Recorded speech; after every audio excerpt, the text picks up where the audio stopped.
Hello and welcome back, everyone. We just finished up some great games in the European region. Now we took a plane, flew all the way back to North America, and we're ready to get the action going once again. Ardour versus Wisp, Sir Waltham and Dryad at the helm, once again to wrap up this Contender Trial series. Yeah, and it was a really quick plane. It was just this quick break, and now we have a time to go into an A. And some very, very interesting matches. We were talking about this a little bit earlier, and is that we got Revival at the top, we got Ardour at the bottom, and everyone else has pretty much the same score. The only difference is those maps. But we're on a 2-2. Today is going to be very, very important for everyone. Certainly will, and there's perhaps no team that's going to be a little bit happier to hear that everybody's kind of tied up in the middle than Wisp. They're going against Ardour, who's statistically not had perhaps the strongest run yet. Wisp definitely going to be looking to parlay that into a better map differential, as well as just putting a win on their board. It's a very interesting as well, because when we look at Ardour, the players, these are players that you guys would recognize from last Contender season, trial season.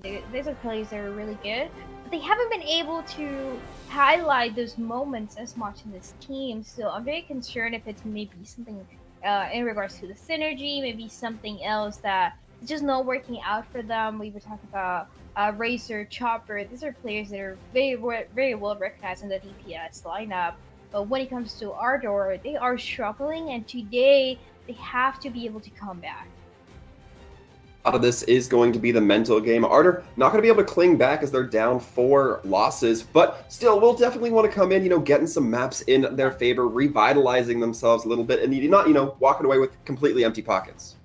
It's always good for them as well to try to get this victory. I don't think, even when they know they can't really make the comeback, they can't really be on top, they still want to get those wins, like you said.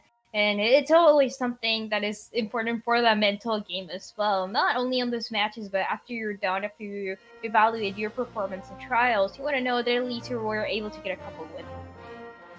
Absolutely. And as we look ahead, do you want to give a little bit of a breakdown as to how today's going to be going if you didn't catch it? Starting up, we're going to be going to Ilios. After that, it will be a loser's choice between a selected map pool. Losers will be able to pick any game mode, but after that second game, you won't be able to repeat game modes. That means if you've already picked a control for the second, third, fourth, you won't be able to pick it later on. So a lot of selection, a lot of perhaps loser favoritism going into these map choices, Dryad. It's very interesting to see as well, just because of, like you said, how much power teams that are losing can have on the next map. And it can be, if your team is very good at control, then you can go for a control map right away and try to take the advantage.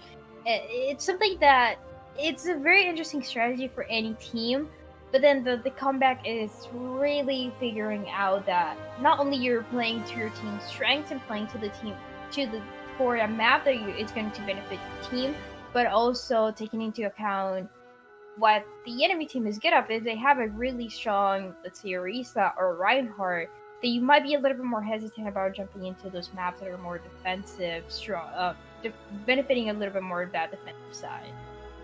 Which is why it's a little bit beneficial here that we're starting with these control maps. We will be going to Ilios, as we said. And Ilios is one of those nice little maps, Dryad, that we talk about, always gives a little bit of a taste of everything, it seems. It always does, but I think so far, for the C teams at least here in trials, we're not going to be seeing as many differences compared to other teams that decide to be like completely a different composition. We've seen a lot of Reinhardt, of that D.Va also coming through and being so effective. And now for Wisp, they do have the benefit, they do have a little bit of an advantage, but Ardour, if they want to play something else, and it seems like they will, that's when they bring it. Well, we'll be seeing exactly how this goes. Ardour going to be looking to get out of the gates here rather quickly. They're going to be going for some a little bit divey as Wisp. Going to be going with the May-Kree combo that we've been seeing coming out here in North America quite a bit so far, Dryad. Initially, it's going to be Wisp taking that high scaffolding area, just trying to get an oversight onto the point, but you're not going to be able to get oversight above Afara as Razor taking to the skies, trying to poke in some sort of damage, trying to build themselves up to a nice little rocket barrage as well at Pharmacy. Going to be flying high in the sky, trying to land those shots with the D.Va coming in from Dusk. Going to be just a little bit too oppressive, a little bit too negating of those rockets. The flashbang tries to go out from Anjwari, can't quite connect onto the Tracer Chopper. Going to be able to walk away with their life. And so far, Wisp going to be getting the first capture, but not a lot of kills. It's a very slow fight that we're seeing for Ardour as well. They're not pushing in, they're not taking the advantage. We see a lot of damage coming through from that fire from Razor, but the kills are not there, like you said. And in the meantime, Wisp is just getting benefited from it. The high noon already and gets Razor. There you go. Going to be a great opportunity here, but the Mercy can still get the opportunity for a res. We hear it going online there. Momentum does pop onto Razor. Ardour going to be trying to throw the flashbang out for Chopper, but Sluggo has their back, not even necessary. With Ardour going down, Razor can now fly in disguise a little bit more freely, trying to focus down that Diva, trying to focus down that Mei. Has the Rocket Barrage, probably not going to use it with just these few remaining members. A few more kills coming through, and there you go. Ardour makes a comeback with a really good ultimate economy as well for the next fight. I'm very curious to see how they're going to hold it. Wisp wasn't really able to get a proper fight all the way until the end, and even when they got the kill, they couldn't hold the point for that long. If they want to initiate, it has to be maybe with that Blizzard creating the space that they need a point, but Ardour, it's going to be hard to pass through that defense. Ardour has a lot of ultimates online. We see Chopper creeping around in the backlines looking for that pulse mine, waiting, catches a line of sight, doesn't dash in too quickly, decides to have a little bit of that discipline coming through. Razor going in front, throwing in the Rocket Barrage, able to get one Vega as well, cleaned up. Looks like Chopper did throw in the pulse bomb, didn't quite find a whole lot, just a lot of damage, a lot of pressure continuing up in that small little hallway as Chopper continues to cut away. Chopper making that comeback and getting those kills with the trades. A really good job from the side of Ardour. They didn't even utilize all those ultimates, and now they have the best opportunity to initiate yet again. Maybe a little Valkyrie for momentum that is going to give them that energy and that speed to keep initiating those fights. And Wisp, they just have to figure out the best way in. They don't have a lot of resources. Wisp going to be running low on resources and starting to run a little bit thinner on time, as now they're being surpassed by that point presence. It's going to be Lord Grim trying to force down that Reinhardt just a little bit in combination with that Diva Bomb. It's going to be the Mines, ends up taking down Ardour, which means Razor, again, able to fly just a little bit more free. Not going to be affected by the Blizzard coming out from Chime either, as Ardour continues to put down the pressure. There's going to be a little bit of presence on point, but it's not enough to cope with that big Rocket Barrage. Razor, there you go. He's back and definitely getting this kills. Gets 3 at the end with the Pharah, and the Pharmacy just does such a good job in this composition. Always putting a lot of damage, and because of that, Ardour is already passing that 90%. Wisp, they are using those ultimates, but they're not really getting any value out of it. So far, certainly not seeming to be the case, as now they're going to be completely dry on ultimates. Chopper, however, has the Pulse Bomb, tries to throw it out, doesn't quite connect, does take down the Immortality Field though, so Wisp going to be down that vital resource and down the Lucio for healing, so it's all going to be on Sluggo's Baptiste. Would be, but Sluggo getting dangerously pressured, eventually picked off, as now it looks like Ardour going to be slowly working to get these people ejected from the point and getting themselves this first sub-map capture, but the question is, can they do it? Chopper trying to duel their opposing Tracer and Chime off the point, but they're not finding the kills. It's a little bit risky what Wisp is trying to do, trying to get those kills as well, knowing that they already lost the point. Yeah, it's 99, but they have to make a fast cleanup before Wisp is able to come back. Already passing that 70%. This could be one last fight for both of the teams. One last fight, it seems indeed. Lord Grim just trying to be that enforcer on the Wrecking Ball, throw anybody off a point, as well trying to get onto the back lines as well, trying to get into the Baptiste's face, making them turn their attention away, but Wisp doesn't need the healing right now. They're just getting the damage done. The Mercy, the Pharah, both taken down. Pulse Bomb goes a little bit wide from Chopper, not quite able to clean up despite the pile driver, setting up a nice opportunity for Ardour. And Ardour, despite taking a few losses now, able to try to cling it back. It's just the Wrecking Ball. Overtime's going to slowly tick down faster and faster as it has flipped over in favor of Ardour. Those Mines also going to make it so much more difficult, but the touches just seem to keep coming. Eventually, Ardour's going to take their map.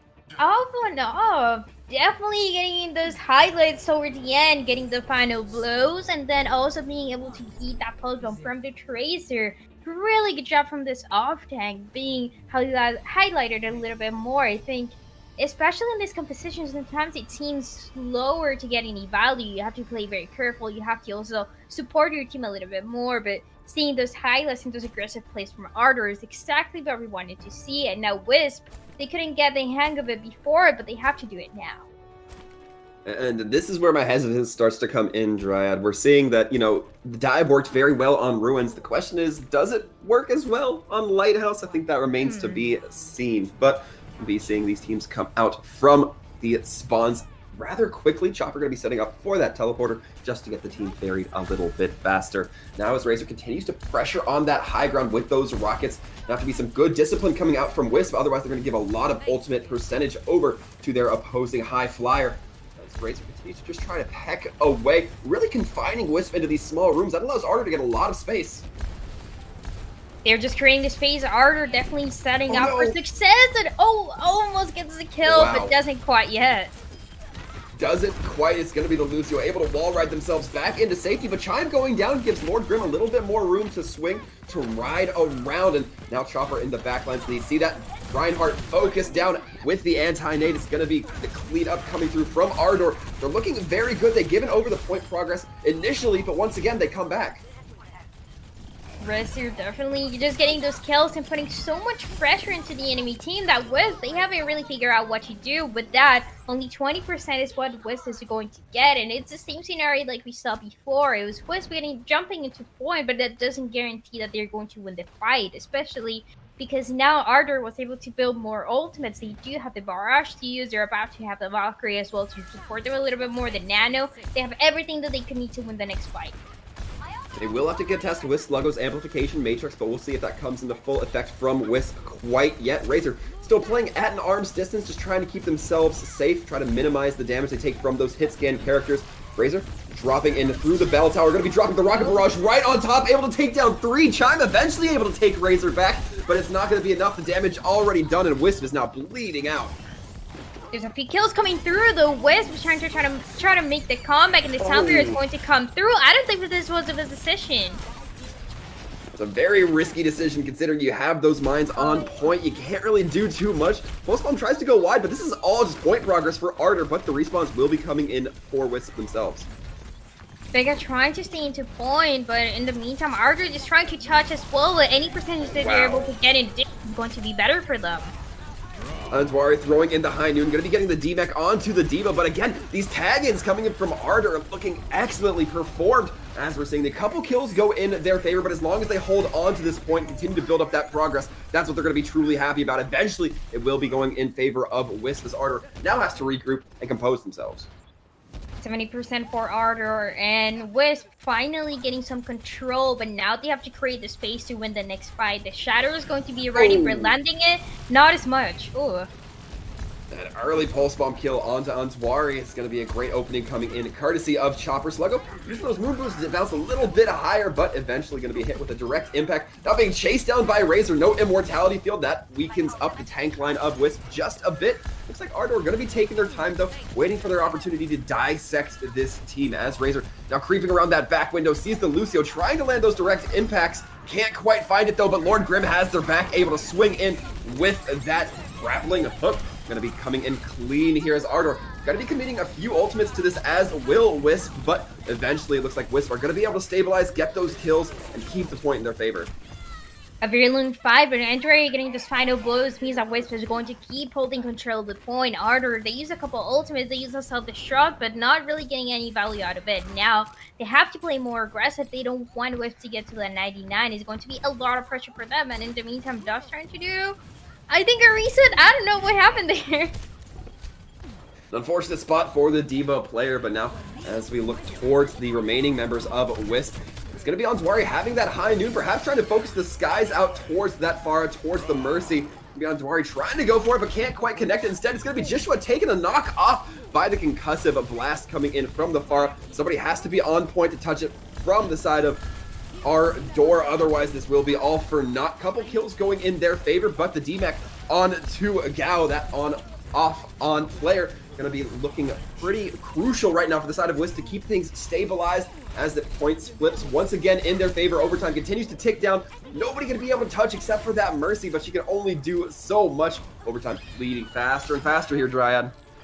Chopper just trying to get those kills, but I don't think it's going to be enough for the team because the Ardour is on the field and getting those with McCree. This is going to be 1-1, and Ilios is going to be finally just a matter of those compositions coming through what is going to define who takes this map.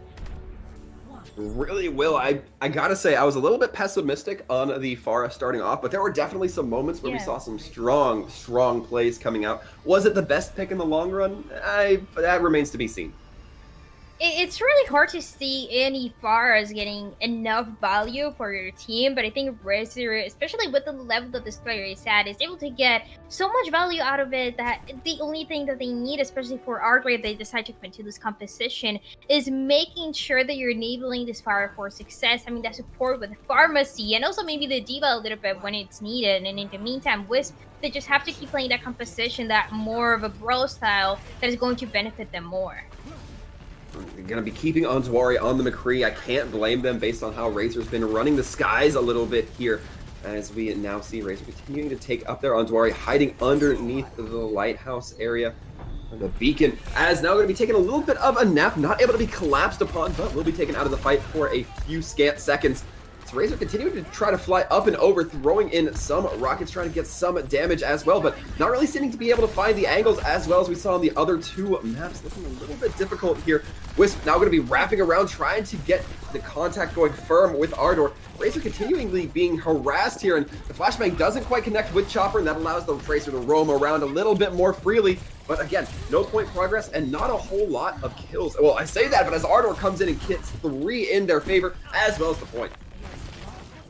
And in the meantime, Ardour finally is able to take control first. This fight at the beginning, they take a little bit longer, and it's just because they're setting up those abilities. We saw the anti-nade going from the side of Ardour to Wisp, gets 3, and that forces the immortality field from Wisp, which then, after it's gone, Razor can just get those kills, you can just put the damage in. That's exactly what they did. With that, they're going to hold control, and if Barrage, it's ready. Barrage will be ready. The question to me becomes, is Dusk ready to catch it? Is Antuari ready to turn their attention to it as soon as it happens? The rest of the team going to have to be very heads on swivel in order to try to mitigate this ultimate. Oh, but Razor, absolutely predicted by Dusk, going to be flying right into them, making themselves take their own life. And with this, Wisp absolutely dominating the field in terms of kills. Now trying to just get the last few remaining members from Ardour off. That was a crazy reaction time from Dusk, getting the kill immediately. Doesn't let Razor do anything, and with that, finally Wisp was able to take back the point, to control the point. Initiation for them again is going to be that Tracer. The Tracer has to be very disruptive once again, going into the tanks, creating that backline destruction that they need, and Wisp, with that, they can win the next fight. Wisp will certainly have the tools in their pocket, especially considering that high noon going to be zoning out Razor and Momentum. The Pulse Bomb goes a little wide from Chime, but the autofocus is eventually there, will be taken down. Going to be the Diva Bomb coming out, not finding a whole lot. Gal not going to quite be connecting as they would want, but it does buy enough time for those supports to come back online. The Mercy going to be throwing in the Valk as well, allowing a lot of healing to be coming in. The Nano on the Gao now going to be looking to really be that bruiser that the Diva can really be capitalized upon. Now it will be the kills coming out, but a self-destruct to try to get the remech faster. Couple of rockets coming in from Razor, just won't quite connect, but still the point firmly in favor of Wisp. The kills are coming back and forth, but Ardour is the one that is looking forward to hold and regain the point. It's not possible, though, at least for a few seconds, and finally passing that percentage. Wisp is trying to hold the point. Wisp is certainly trying and succeeding as the Mercy and Tracer, just trying their best to get away. Ardour still going to have a few ults in their pocket for next fight. Yeah, they're going to have the ultimates they can initiate with a supercharger. Ardour, if they can come in with it and push everyone from Wisp to the side so they can hide for a little bit longer, that is the space that they need to create. If not, this might go for the side of Wisp. Oh no. And Chime going to be throwing in a Pulse Bomb onto Gao, but not quite finding it. Instead, just doing a lot of damage, not connecting with the kills. Now the turbocharged Ardour team going to be coming in. Oh, Razor eats a flashbang, then a bullet to the dome. Antuari performing their role as McCree excellently there, making sure that Farah cannot have a great time. Has the high noon, still not going to need it. Might just be using it for a little bit of zoning and threat on the point as we head towards that overtime.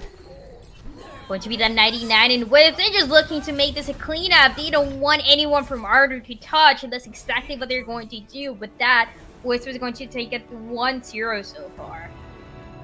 That was looking very good for Ardour, but they just weren't quite able to hold it out. I do think that they still had some good plays, but it just wasn't enough to carry them throughout the submaps that they needed. They took Ruins, but it was still pretty close even at that. And I did like seeing that initiation and that aggression also coming from Ardour. I think if they keep playing this in other maps, they might be able to make the comeback. I think they know that Wisp is countering them. It was the McCree over and over again trying to get those picks. as well as Diva trying to get the pick into the Pharah and the Mercy. And when that's happening so often, you have to make a change in those compositions, or you have to, like I said before, enable your Pharah for success, which is very risky in the current meta. That's why we've seen more of that, maybe the Reinhardt and the Diva coming through. Even though the Tracer is something that's a little bit surprising, I'm not very sure that we're going to be seeing it in another map. Yeah, I mean, when you're going Pharah against the common meta, where you were seeing the Reinhardt, we're seeing the Diva, that's a lot of shielding and a lot of defense matrix, perhaps more importantly. I mean, we saw once or twice where Razor went to drop the Rocket Barrage and it just got mitigated and even cost them a couple of respawns just because the reaction time from Dusk just too quick, too reactive. It was really good, that reaction time. You couldn't even hear the ultimate coming from Pharah. I had to look at the percentages to see that, yeah, he did use that ultimate and didn't get any value out of it. And it's one of the problems that Pharah has in general, and why you need a little bit more support to have it get any value. So keeping that Pharah, it's not that it's impossible, but you need either more support or even an Echo that we've seen other teams play might be a little bit more viable. Certainly it might be within the wheelhouse of Ardour. You got the concept of the flying characters. You already have the Mercy, who's tethered to the Pharah and now can just be committing a little bit more of those resources to the Echo now. But of course, we do have the big question here, Dryad, of what is Ardour's pick for the next map? We do know there's a little bit more of a limited map pool, but as we can see here, it's going to be Volskaya Industries, and it's an interesting choice to me. It is an interesting choice, especially because of the composition that we've seen from this team before, and that means that most likely, if you're Wisp, you want to start in the defense, you want to have the confidence to have that at least second point defense, but it's not going to be easy, especially because Volskaya and the current meta can be beneficial for teams that are good at Brawl, and in this case, it seems like Wisp is coming up on top in that sense.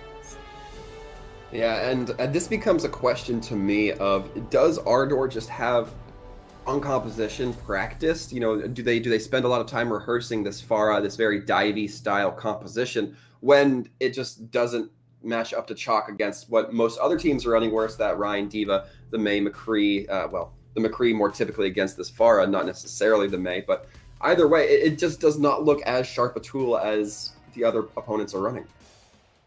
Yeah, and the thing is that teams can always get away with playing off-meta compositions, but they have to be really, really good at it. They have to prove why they're playing this. They have to demonstrate that there is a reason behind it. And even though Wisp, like we said, has the right idea, has the right initiation, they're not committing to these fights, and that is where the problem starts. Once Wisp gets that momentum, they don't let it go, and for Ardour, this is just going to be detrimental the longer the match goes on. Well, we'll see. As Wisp starts to gain that confidence, you hit it right on the head there, Dry. They're going to get a little bit more aggressive. They're going to start perhaps pushing their will onto Ardour, but for now, it will be Wisp starting off on this defense. It is going to be Wisp on the defense, and a very, very ideal position that they want to take here. The most important thing for the defense is going to be making those rotations happen. The minute that Ardour plays too aggressive, the minute that we see that Wrecking Ball going to the backline, the entire team has to back up and make sure that everyone is protected and alive for the fight. And not going to be any breaks to stun out that Wrecking Ball, so it's going to be largely on Unzwari to make sure that Lord Grim can't get away with too much shenanigans going here, but Ardour looking like they're going to be a little bit more disciplined, going up that left side, trying to push onto the high ground. Echo and Wrecking Ball splitting off from the team for just a moment. Interestingly enough, doesn't seem like the Mercy was quite attached to Razor, so they're not going to be allowing that damage boost. There will be momentum now, finally giving a little bit more punch to Razor, who now just trying to find any sort of damage, really kind of struggling against this Reinhardt, against the Diva, but Chopper getting the first kill onto Chime is a great start for Ardour. Razor around the Echo. I do like seeing this change a little bit more. It is working out for Ardour, already getting those kills. And initially, HTP as well going to be taken down Antwari, which means that the Echo now a little bit more free, a little bit more capable of running around, a little bit more wild, as we can see. And now all of Wisp trapped inside this garage, trying to figure out how they want to recontest if they need to wait for the rest of their team. But they don't have a lot of time. That has been 2 ticks already achieved. It's going to be the tanks going up, but the Reinhardt dangerously low, as now Pause is going to be coming through. Yeah, it seems like there was a disconnect going on, and Every single time I see this, I just worry for that team because they are going to have a reset on those ultimate abilities, and that is definitely going to affect them for maybe a 5, maybe 2. It was the Reinhardt as well, so we just have to wait because Ardour without that Reinhardt, or without that Wrecking Ball rather, they definitely need it. Yeah, I mean, but if you're looking at the positives here, you lose while you're already in dominant possession of the point.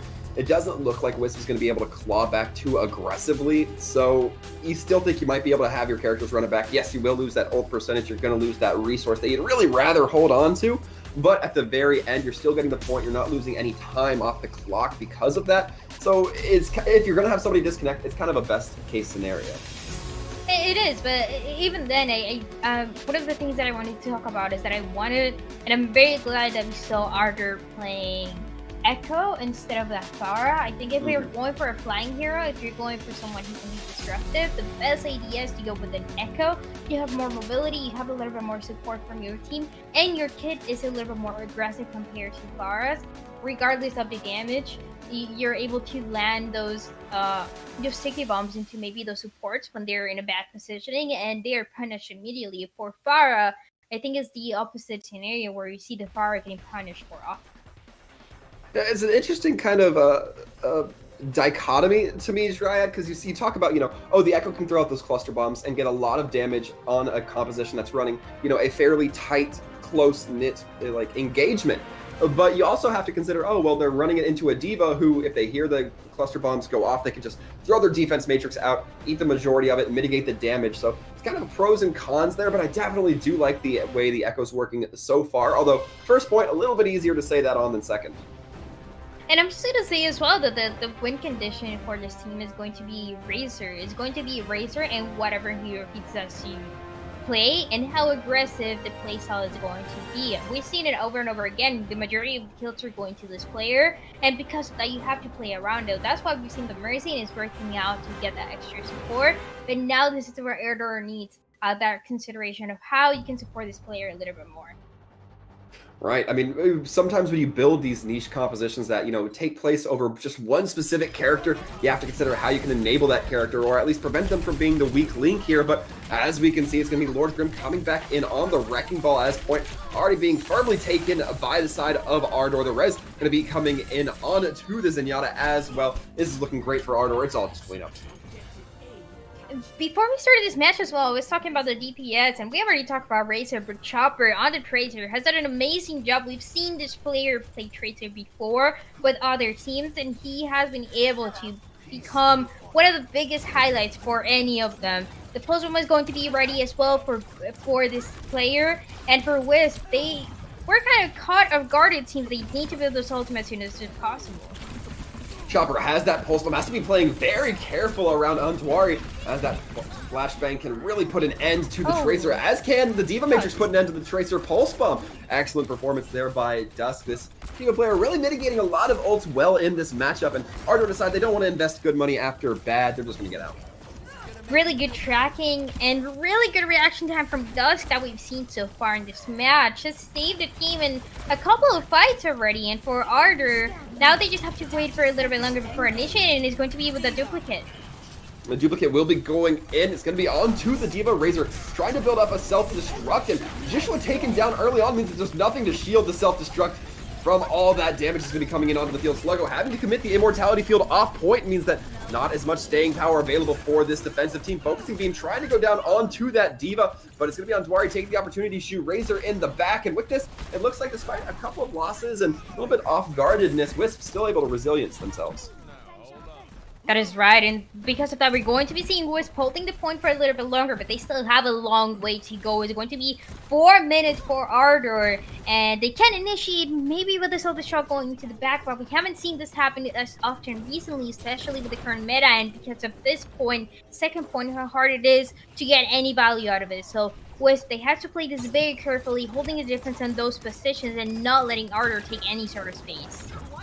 Additionally, Ardour's going to need to be very reactive to any openings or mistakes that Wisp give them. They're going to certainly want to find that out. Going to be Chopper going in for the Pulse Bomb, tries to go for it, can't quite connect onto the McCree. It's gonna be Andwari able to just take that corner, walk away from the blast radius, and Razor still trying to be a pest towards that D.Va, towards the McCree, but doesn't really look like the target focus is coming in from this team. It will be, however, coming in from the Zenyatta as Chime gets taken down. A great start. Andwari now just buying a couple seconds off the point from anybody. Anybody who contests will be meeting a bullet from the Peacekeeper.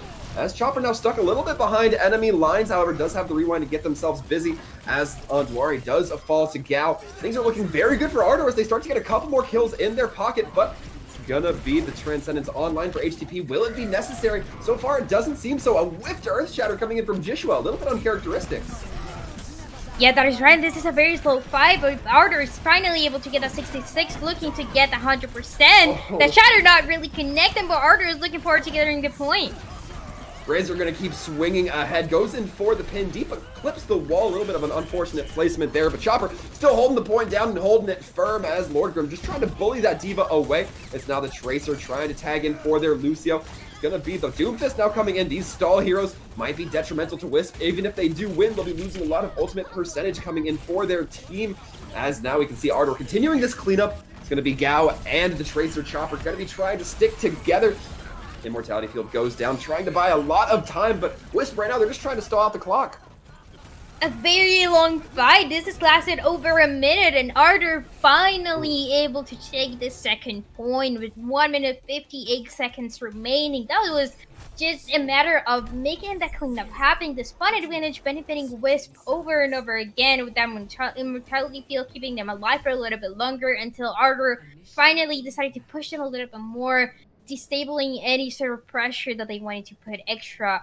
Ardour, they did a really good job here, but I'm very concerned about those initiations because they seem to take longer than they should on those fights, and that can be detrimental when we go into maybe a third round when you already have the pressure that you don't have as much time. Yeah, as well, that lack of confidence might come into play a little bit more severely when Ardour's hopping in on the defense here, Dryad, but it looks like their composition might change up wildly. Razor on the Bastion. While I don't know if Echo was the call, I'm equally unsure about the Bastion. I mean, okay. I was hoping to see a change. I was waiting for a couple of seconds, but I don't think this Bastion pick is going to be terrible. We've seen teams all the way up in Overwatch League, all the way in Contenders, playing this composition. They depend on the teleporter going to both of the high grounds, that they have to swap back and forth. The only problem that you can have with this composition is that you need to have a lot of really good communication with your team. What side are you going and when are you going to drop? Because that is when Wisp is able to capitalize out of any sort of miscommunication that can happen on the composition.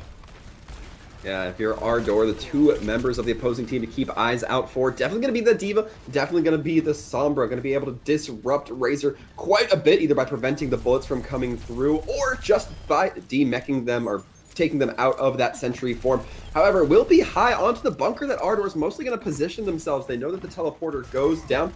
Chime going to be trying to find out that Bastion. Misses or dodges a couple bullets from a Razor in just the nick of time, and now gonna be the go signal from Wisp trying to push up onto point, but they have to wrap around basically a 360 view of Ardour's pain circle here, and now Ardour trying to use those halts to get some sort of point presence or trying to get some sort of pressure onto Wisp here, but so far not finding too much. That Orisa taking a lot of damage, eventually will be going down. Gao not able to retain themselves as they would like. It's the hack onto HTP, so the Bastion's still able to keep firing away. That Baptiste, however, not going to be able to use that burst healing or the Immortality Field. That teleporter coming through. Now they're going to the other side, but it might be too late. They don't have the Silver Shield. They lost the Orisa. Now they're running to try to stay alive. Doesn't seem like it's going to last. Oh, yeah, no. That was a rough opportunity from Ardour, and they need to be careful not to die too late here, although it doesn't look like that's going to quite be the case. As the point does get capped, everybody will be coming back from spawn. Yeah, that's what we're talking about, the communication. We saw the Orisa dropping, being detrimental for the team, and with that Wisp, they have the opportunity to snowball here. Now Wisp going to be throwing in a few ultimates, and Chopper dropping before that Proton Barrier can go up. Unfortunate placement, and with that 2 ticks already being almost achieved by the side of Wisp, it's going to be so close to receiving it. It will eventually be that second tick, and the Proton Barrier goes up, but there's nothing anybody can do. Ardour has no members on the field. Ardour, were not prepared. They got killed a little bit too late until that first point, and it seems like they couldn't set up to hold the proper defense through Wisp coming through second. That was a really big mistake from them. It seems like the minute that they lost that main tank, it was the minute that they had to reset, they had to go into fight, they had to play aggressive, but we never really saw them playing aggressive, and because of that, it was Wisp the one who was able to take control of space on first and second, and they have a huge time bank as well.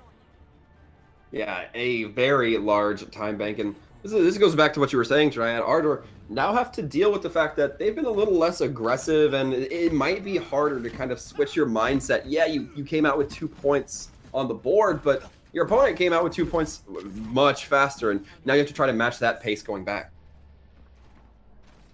You're going to have to waste about 3, almost 4 minutes if you are on the side of Ardour for it to be a little bit more even in the sense of the time. But again, it's not going to be easy. Ardour, they might be a little bit better in the attack, but they have to prepare for the defense that's going to come. So the faster they can do this attack on first and second, the better it's going to be for them. Certainly tend to agree here. Ardour immediately going to be flying out of the spawn. Tracer, Echo, once again coming out. Wrecking Ball and Diva as well. So a very fast composition coming in from Ardour. Very, very standard for what we've seen from them so far. So Razor trying to get a little bit of damage done from the ground, not taking to the skies quite yet. Instead, will just be allowing themselves to walk through that primary entry. Chopper looking for their targets, might be seeing what they can find, but what's immediately found is Vega getting a concussive kill onto Lord Grim, throwing them off the map. And with this now, Wisp have a good position, knowing that Ardour going to be down that one main tank, don't have to focus themselves in too many more directions, as now they're just going to be buying more time off the clock for Ardour. But they're taking a little bit way too long to engage, and that Wrecking Ball is able to come back on the field really, really fast, which is already what we're seeing. We're certainly seeing that Wrecking Ball come back rather quickly, rather rapidly, it seems. And although the kill onto HTP now comes next, it will be Razor who gets a kill onto Andwari. A good opportunity here, given that it takes a little bit longer for the defenders to come back just as quickly. Although Ardour getting picked apart now, it's the very few low members just trying to remain alive. Momentum, trying to keep that healing up. Has Valkyrie in the pocket, but with 40 seconds, will they use it for this fight or decide to let it go into the next? Chopper as well getting the kills. He's like Ardour, they haven't get out the self-destruct as well, and they're creating the space necessary. Only 30 seconds remaining though. Every time it seems like Ardour is kind of out of this. There's a moment where Chopper or Razor just come in, get a couple of kills. Chopper seems to pull kills out of hats sometimes. For Ardour, I mean, they made it work with Chopper getting those 2 kills as well, but like I said, they needed to make that fight really, really fast, and that wasn't really the case. That means this is only going to be a single fight for them to define. If they're able to get second point, or at least some percentage or not in Wisp, they have some ultimates to use. Chopper will be taking the low ground, trying to find anything with that pulse mine. Is the hack going out? It's going to be a big EMP coming in from Chime, able to knock 3 abilities off the board. And with that, Chopper nowhere to go, nowhere to run or hide. It's all going to be the melee coming in from Chime. As now Ardour is still struggling to find any sort of openings, and they don't really have anybody ready to push that aggressively onto point either. Drive, we're going to be seeing Lord Grim wrap around towards the back end, but still barely the contest coming through. They're going to be taking their sweet time to let Chopper come back in. So now the minefields to zone out just a little bit more, as well the Diva Bomb going to be coming out to just try to buy a little bit more space, but this time it's going to be for the side of Wisp. Immortality Field as well, and now Ardour struggling, but Chopper, again, it happens every time they get 2 more kills out of their pocket. They will be dropping into the ash, but still, damage may have already been done. Ardour might be able to start claiming some sort of progress. It's just the Sombra that needs to be cleaned up. The minute that no one's looking is the minute the Chopper is able to pop off, eating that rest, also self-destruct, guaranteeing that they're able to create a little bit more time at the point. But now Wisp is back, and now they're trying to get those kills. They might get them, and there you go for a skill. There is not a lot of action that can happen anymore. But Razor's going to continue to try here. The EMP goes out once again. Razor going into duplicate form, but gets hit by the EMP, means that they can't pop one of their own, at least not right out of the gate. Chime focusing down that Mercy, a great opportunity. No res on the field means that Ardour are going to be struggling to get those members back as fast as they would like. The cleanup certainly seems to be coming through here very well for Wisp. Going to be the rolling around with the grappling hook from Joshua that's able to knock and displace the few remaining members of Ardour. Good at playing this, and Ardour is going to be having a hard time. They have to take control of the space every single time. They can't be afraid, or that is going to be it for them. And I'm hopeful that we won't see the Bastion come out again. So far, Ardour setting up to where that's not going to be the case. I mean, if you already saw it happen and it definitely not work out the way that you wanted. You don't want to run it again. So I'm very glad to see Ardour just trying to go, but a little bit more of the same composition, not the Bastion coming through. And like I said, it's just not that the Bastion strategy is completely ineffective, but you have to be really good, and you have to know every time where the enemy team is positioned. So pulling it off, not as easy as just running in and running the Bastion, putting the pressure. Wisp, in the meantime, they have that momentum and they don't want to let it go, especially with their Ryan D.Va coming through. We'll most certainly have a huge opportunity here. 5 minutes on the clock as these gates are going to be opening up. Chime still on that Sombra. Might be looking for some disabling of the Wrecking Ball. Maybe perhaps the D.Va as well. Those Matrixes being taken out of the fight might allow you to throw in a little bit more damage. As we can look early on, it's Wisp just trying to throw in a lot of damage with that McCree, with that Sombra as well. Now, we're seeing them try to take this high ground and try to just hold up in here, but we'll see if it buys them any benefit over their opponent's Ardour. They're going to play a little bit slower. They want to be disruptive first before pushing in, and that is going to be what Ardour's Wrecking Ball is going to be trying to doing. But Wisp, they know their winning condition is going to be holding the high ground, and that's exactly what they're trying to do. They certainly are trying to do it here, but the initial kills going to Razor and Chopper as well is a great start for Ardour. Yes, they lose Razor in the fight thanks to a couple shots from Anzwari, but they'll be able to get back fast enough. Chopper going down, however, might change the tempo a little bit. The teeth pulled from Ardour. Going to start to put them in a little bit more of a grim spot. And with that, it seems like it's a little bit over the calm before the storm. What is going to happen now? Everyone from the side of the defenders trying to hold it for as long as they can. They might just get it, but they need those ultimates as soon as possible. They certainly do, as now we see the setup here. It's going to be the tanks coming in from Wisp, setting up directly onto point, knowing that Ardour going to want to try to contest that as soon as possible. The High Noon trying to come out from the green, not finding anything on Dwari, just zoning out, putting, again, more pressure onto that point. It will eventually result in the kill going on to Gao, that D.Va. Not going to be in effect as much anymore. Chime now just trying to creep around, again, do that reconnaissance that Sombra is so capable of. And with that, it seems like already 2 ticks, only 1 more to go. And with this happens, there's no telling what to do. There you go, Dusk getting another post-one. That is going to be it. Wisp is going to take control of the first point, and now they also have these ultimates to use for second. On the plus side here, Ardour still trying to buy as much time as they can. And to be fair, they bought about 2 minutes off. Now it's going to be 3.5 minutes for Wisp to try to go again. At least it's not a single tick. They have to get a couple. They have to get to the 73%. So there is still hope. They have to waste quite a lot of time. And Wisp is not looking forward to do that.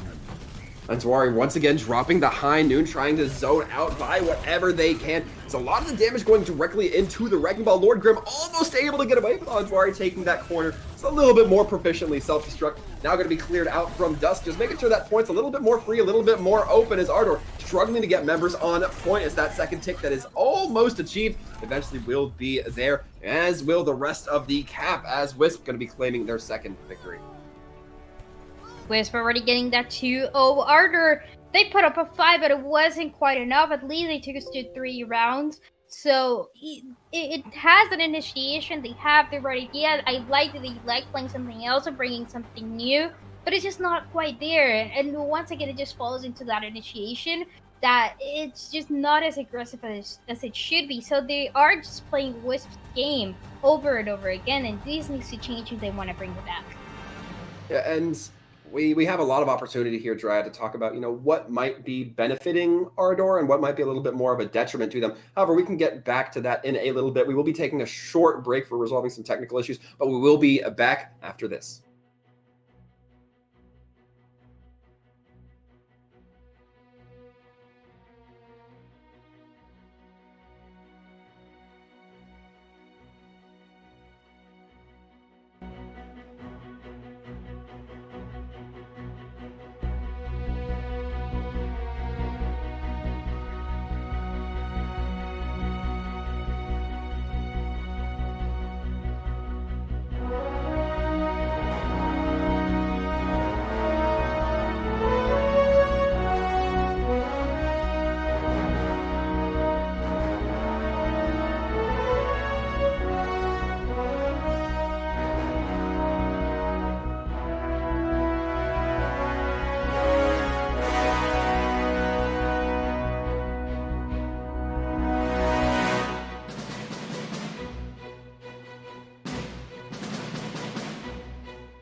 And we're back just like that, just as easy. A little break, never hurt nobody. Gave us some time to get some water. Take a little snack and beverage break here, Dryad. But we're back into the action. Ardour and Wisp, they're certainly going to have no rest. Yeah, definitely, and I'm looking forward to see how Wisp is going to keep that momentum going more than anything. Ardour, we were talking about it seems like they're making a few changes into who they're going to be playing. That should be playing an important part into the next map and maybe a change in composition. Yeah, certainly, we're going to be seeing Honey Factory get put in there. It looks like Chopper will be the one we're going to be replacing for that. So interesting to see. I thought Chopper was having some good moments, but not quite good enough to not justify putting Honey in there. But either way, as mentioned, we are going to be going to Nepal, so another control map for third. Another control map, and if your team is going to control, then you already have the confidence. In this case, it's going to be Wisp. They did pretty good in control. They were struggling a little bit, but they were able to come up with the victory at the end. So they definitely feel comfortable they can win this last map, take us to a 3-0 potentially. And for the side of Ardour, I mean, they were the ones who made this decision. And I'm very curious to see why, because we were talking about Chopper, who was getting the kills with the Tracer, he was popping off. And seeing that change, to me, it leads not only to a change in this player, but a whole change in the composition that they want to play here. You certainly would have to expect that, Dryad. I mean, we've been seeing those flying characters. We've been seeing the Echo. We've been seeing the Pharah. We've been seeing characters that like to take to the skies. But, you know, on a lot of the maps here on Nepal, you just don't really get that high value. There's a lot of overarching areas that prevent those rockets from raining in, as well the skybox rather, not as tall. So a tough spot, but I am curious to see if this means a change from Ardour's style. Yeah, that's definitely something that we can expect, especially when we jump into Nepal. I think I would absolutely love to see a composition that is more brawly, just because it's going to benefit both teams as well. And obviously, playing right into the meta that is going to be the Reinhardt and the D.Va. We already saw it being effective from the side of Wisp. I'm looking forward to see it as well as Ardour. I don't know how likely it is going to be. We do see that Ardour's changing things up a little bit. It will be Honey Factory on that Ashe. However, they're still going to be trying to keep the flying unit in the Pharah there, played by Razor. And Razor's been playing it well, but I don't know if it's well enough to overcome Wisp. Yeah, and because of that, as the doors open, you already see those hints of this composition is going to be what we were talking about, that meta once again coming through for Wisp, but not so much of a mirror match coming through from the side of Ardour. It's going to be a Nerissa and a Wrecking Ball, so very different heroes, very different playstyles, and the speed that you can get with them is going to play a very important part here in who takes control. A very push and pull combination coming out from Ardour. We'll see if they can find the team of manipulation from Wisp. Is Wisp now looking to get themselves rotated around this point? Eventually will be making their way through and be going through that inner sanctum area, as now they eventually going to be routing themselves towards, and with Honey Factory going down, that means the rotations can be made a little bit more freely. HTP as well going down means that the amplification of damage coming in, not going to be as big a deal, but so far Wisp just cleaning up in a very nice, efficient fashion. Yeah, that is going to be the cleanup that is going to come through for Wisp, and with that, they will be getting that initial percentage dust. Getting that kill into Mercy is going to delay the next regroup that Ardour is trying to get. So, very, very good situation for the side of Wisp, especially when that EMP almost about to get it. 73 is only getting a little bit more damage. That is going to be enough, and that EMP, very strong ability, could be enough to win the next fight. We'll be seeing the switch from the Wrecking Ball on to the D.Va, courtesy of Gao. And now, as we look ahead here, Ardour trying to push through, but still struggling quite a bit against the big Reinhardt swings, against a couple shots from Anjwari's McCree. As the amplification matrix comes out, it's going to be the Pharah and Mercy wrapping around, now containing Wisp within this room. But the hack onto the Pharah puts her on the ground, and the Mercy has to follow.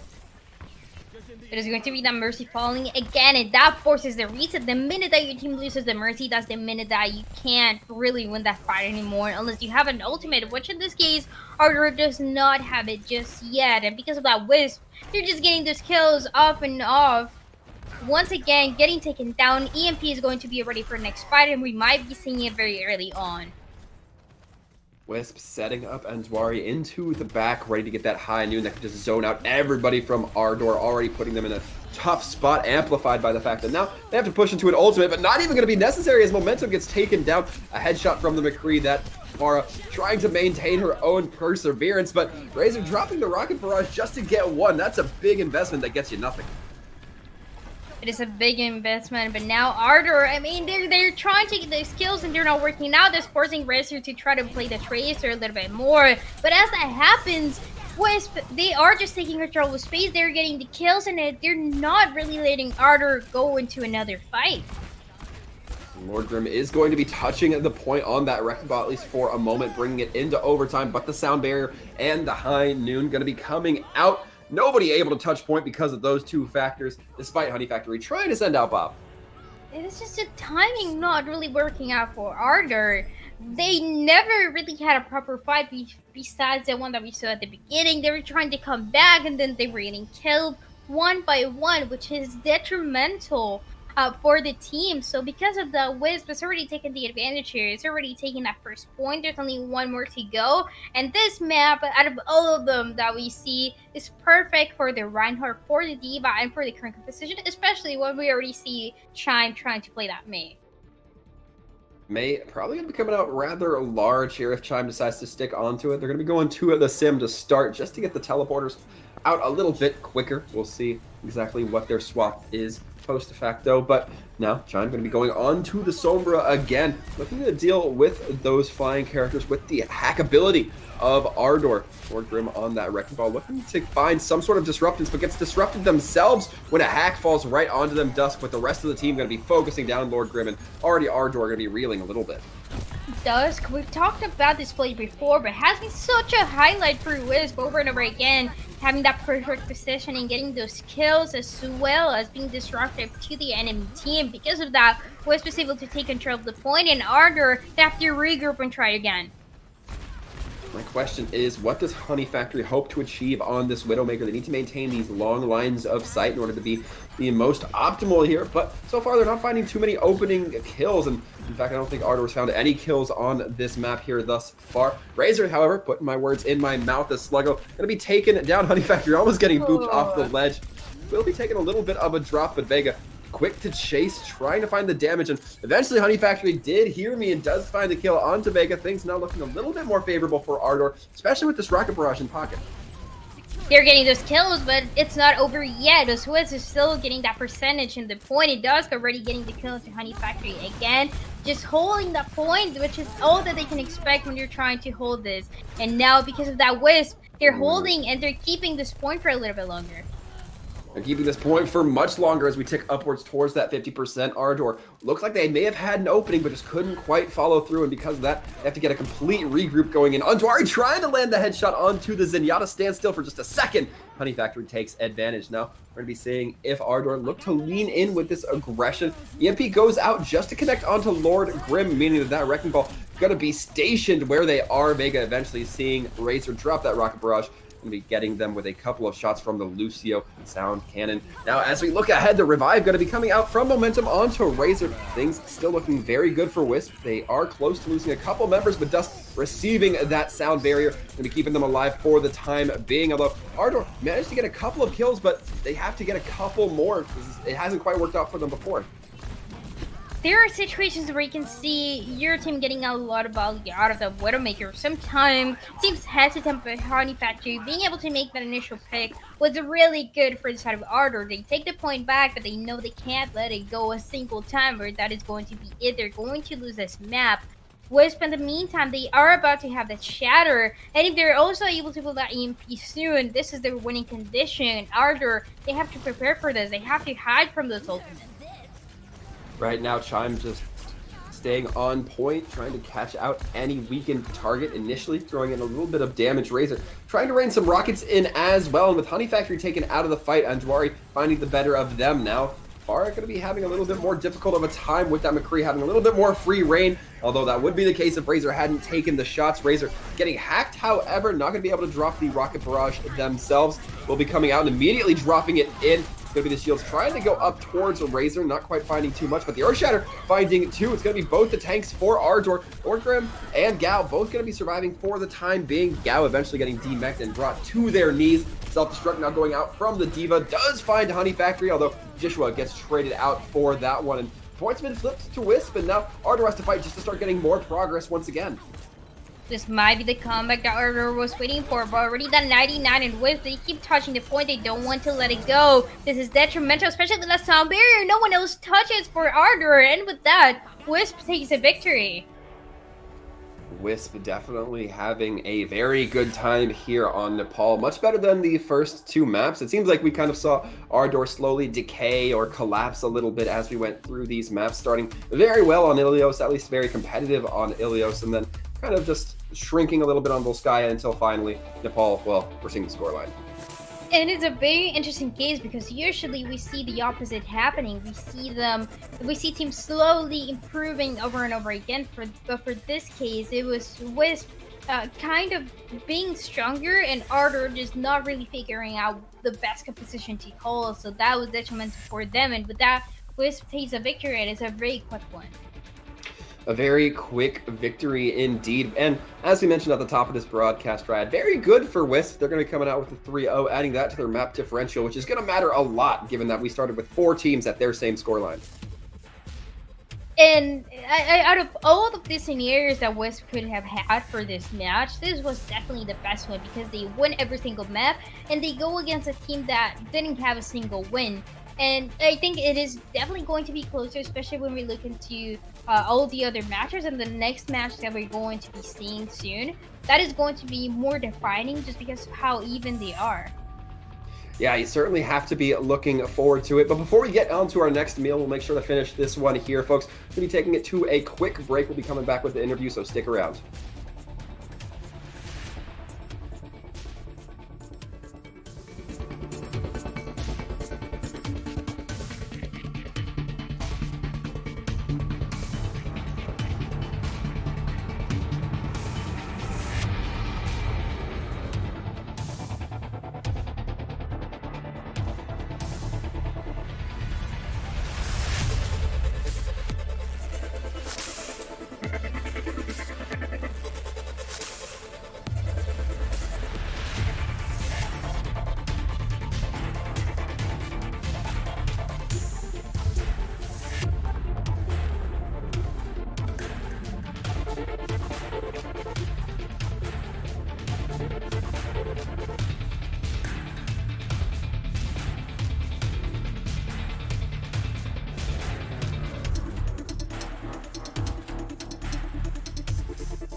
Hello and welcome back, everybody. We've hustled out of the caster booth, and now we're sitting here in the interview booth with a member from Dusk. It's gonna be, or a member from Wisp. It's gonna be Dusk.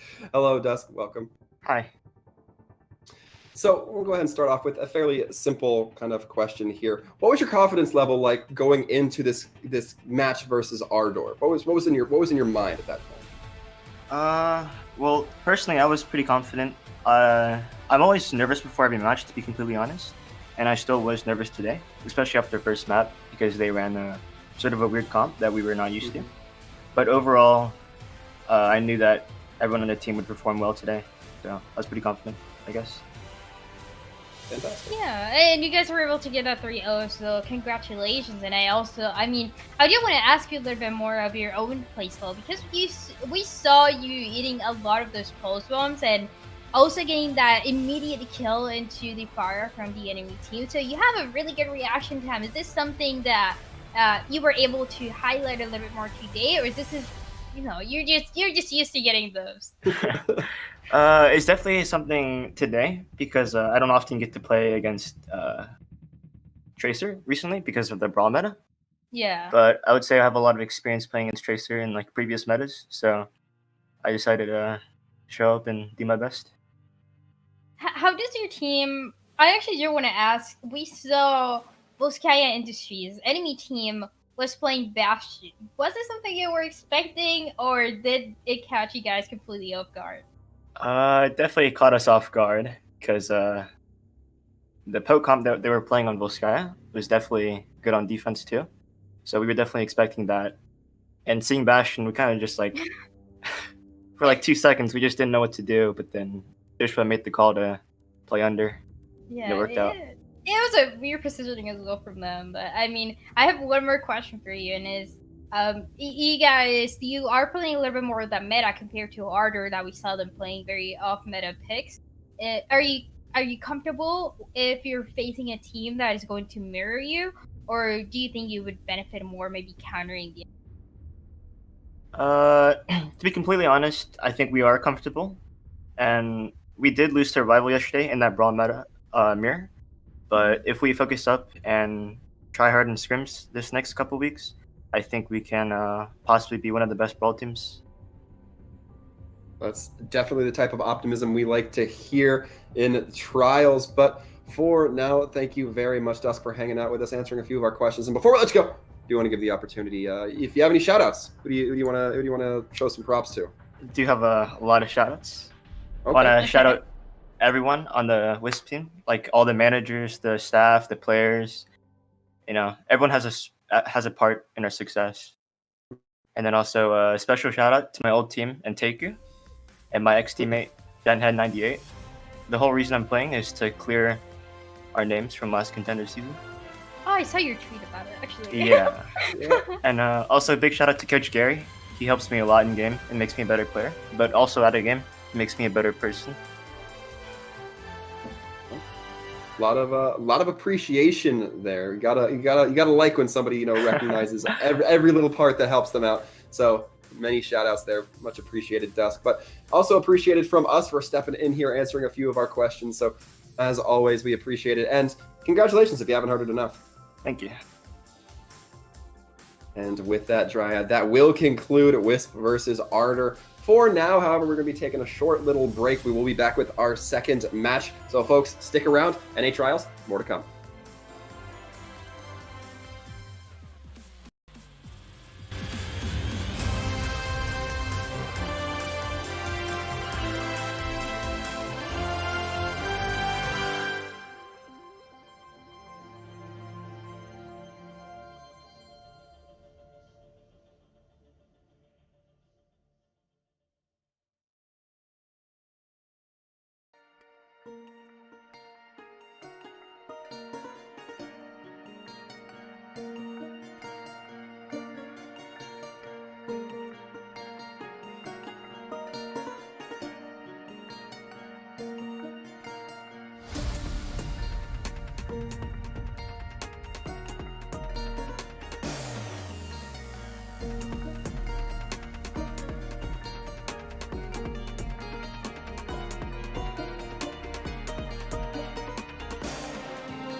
And we're back, folks, just like that. But we're back with a fresh batch of teams. Saints versus Obey Alliance. And again, Dryad, this has some Contenders implications. This match is going to be very interesting to see. There is a lot of stake for both of the teams, and this is something that we were talking about at the beginning. The scores so far, I mean, we already defined it a little bit more with the prior match, but this one, both of the teams have 2 victories, 2 defeats, and the next one is going to be It certainly will. This definitely might decide who's exactly going to be going where, but with that, we'll be seeing how these teams kind of develop here. Neither team really wanting to take that loss, even if, you know, you were secured into Contenders, you'd still want to go in with as strong a record as possible. But with that, for those of you who may have missed it the first time around, we will be starting on Ilios, and then beyond that, it will be up to loser's choice between a map pool. Any game mode, it just can't repeat after that second map. So be sure to keep eyes out on that. A little bit of a loser's advantage there. Yeah, a little bit of a loser's advantage, but I think we've seen here in trials, and this specific trials, we've seen a lot of changes where even when the loser is trying to make that pick, that doesn't really affect the winner just because they are better at the meta, they're better at the composition that they're playing. This is something that has been consistent over and over again, whether that's going to be the meta with the Reinhardt diva that we've been talking about, or whether there's going to be something else that might be working for a few teams, but it hasn't been as often as we want. And right now, Dryad, we know exactly how powerful Ilios can be in establishing the power levels for these teams. I mean, we saw it before. You know, Wisp and Ardour both looked very competent on it, although they were running 2 rather different comps. And as we kind of saw that matchup develop, it looked like one team definitely pulling a little bit farther ahead than the other. And I'm wondering if that's going to be the same case here with Saints and Obey Alliance, or if maybe we just see one team coming out a little bit hotter out of the gates throughout the entire match. I think we can definitely expect more than 3 maps, at least between the 2 teams, and it is because of that, because we start in Ilios, we start in this control map, but both of these teams have proved themselves to be really good at control, so it's a matter of how much did they bother each other, how much were they able to get their scrims in and try to figure out maybe they're a little bit better early jag, or maybe they're really good at Ilios, so that's going to give them that initial point. But it's just a matter of the aggression, the different playstyles, like we say over and over again, just because of how important it is when you're playing a brawl for your team to play aggressive and to initiate every single fight. Yeah, I've got to be a little bit honest here, Dryad. As Overwatch players, we're never content with what the meta is. We just always want it to change. And already I'm kind of like, well, we just saw a lot of high flying, you know, we saw a lot of Pharah, we saw a lot of Echo, and now I'm like, all right, well, maybe we can go back to Reinhardt and D.Va just brawling against each other, the Mei, McCree, you know, I'm manipulating the map, throwing out those stuns, just get it back to a little bit normal, right? Seems like we're never happy. At least I'm personally never happy with, you know, the compositions we're seeing now. It's actually very interesting to see that happen, just because when I see teams complaining a little bit, maybe a couple months ago, they were like, oh, it's back to double shield, I don't like seeing this. And now it's Brawl, and people are like, why are we seeing Brawl again? Why is it Reinhardt D.Va? Like, come on. But, you know, there's some really good divas here. There's some really good Reinhardts, and I love seeing Reinhardt coming back in the field. It's so super fun to see how aggressive your team can play. And speaking of Reinhardt, it seems like Saints is going to be bringing this hero. Indeed, will be the Saints bringing out the Reinhardt. Obey Alliance, not going to be opting for it just yet. We're going to be seeing a little bit more of the dive. So not what I was hoping for, not the D.Va Reinhardt versus D.Va Reinhardt. But either way, Saints going to be taking it to the field, looking immediately to try to get 2 point. We see Light taking possession on top of that lighthouse area, trying to just maintain some sort of field presence. Papaya Pete now going to be scanning the field, looking for those Sombras, looking perhaps for that Echo to put a few bullets in and deal that early damage, get that ult up online as well. Definitely not going to hurt. It's going to be the Wrecking Ball stunned out by a flashbang. Good reaction time from Papaya Pete, but gets caught out by the Sombra. Now by the Echo is the Moira caught, and it's looking like Obey Alliance so far has the manpower with the Lucio going down. This is looking very good for them to take first possession. Well, almost first possession. Oh, but they're going to have to make that cleanup happen, Cameron Falls. And with that, finally, Obey Alliance is going to get that initial percentage for themselves. A few more kills coming through, and It's going to be a little bit of a slower reset coming through for Saints. They were able to get some percentage, but as always, getting that first doesn't really mean that we're going to win the fight, just like it is in this scenario. Very important difference, though. They have a Moira on the field really fast and really good to choose that coalescence to initiate the fight. It's going to be harder for Tensa to charge it. We'll see exactly how these teams are going to interact with each other. As we can see now, Elva just trying to peck away at the damage done to these tanks, to those big meaty targets, building up that EMP. Going to be very essential here. Matt Merck continuing to roll through, has those mines, going to make point a little bit more threatening now, pushing up onto the Reinhardt, but Cameron able to receive quite a bit of healing. Matt Merck trying to roll around, but can't quite get that momentum necessary to build up a lot of damage. Pete throwing out the high noon, not finding anything, but does find the Sombra. This pulse bomb actually goes out, lands at the feet, but the flashbang rather, ensures she can't go anywhere, gets blown to bits. And now with this, the Saints have an opportunity to push ahead here. They do lose their Diva, but they're going to be initiating with the Coalescence. Cowman throwing out that Diva bomb, trying to get some sort of separation. Transcendence now coming online from Moser, trying to just get that healing in, provide their team a little bit of relief. And so far, it looks like Saints have managed to dissuade most of Obey Alliance away from the point, save the Echo. Now it's going to be the McCree, trying to just land a few more shots as the Wrecking Ball now swinging through like a literal Wrecking Ball. They are getting those kills, and finally Saints is able to take control of the point. Obey Alliance, they use us of the shark, they use that Transcendence, and also Elva got killed before being used. That EMP, that was huge. That was the opening the Saints was waiting for. They were able to capitalize perfectly out of it. Oh, but as you see that, we do see the Tracer falling, so now is the start for Obey Alliance. That was a crucial hack coming in from Elva, preventing Light from using any of their abilities, including the Rewind to mitigate any damage. We now see the Earth Shatter go online from Cameron. Echo gets taken down, meaning they can't build up an Earth Shatter of their own, at least not as aggressively. He eventually gets pulled out of that duplicate form, and now Cowman takes down Cameron, but takes a lot of beating for their own. As now Light looking to focus onto that Echo, chases, has the Rewind in pocket, so gets back to safety, and it looks like Saints are still managing to hold this and build up a lot of point progress.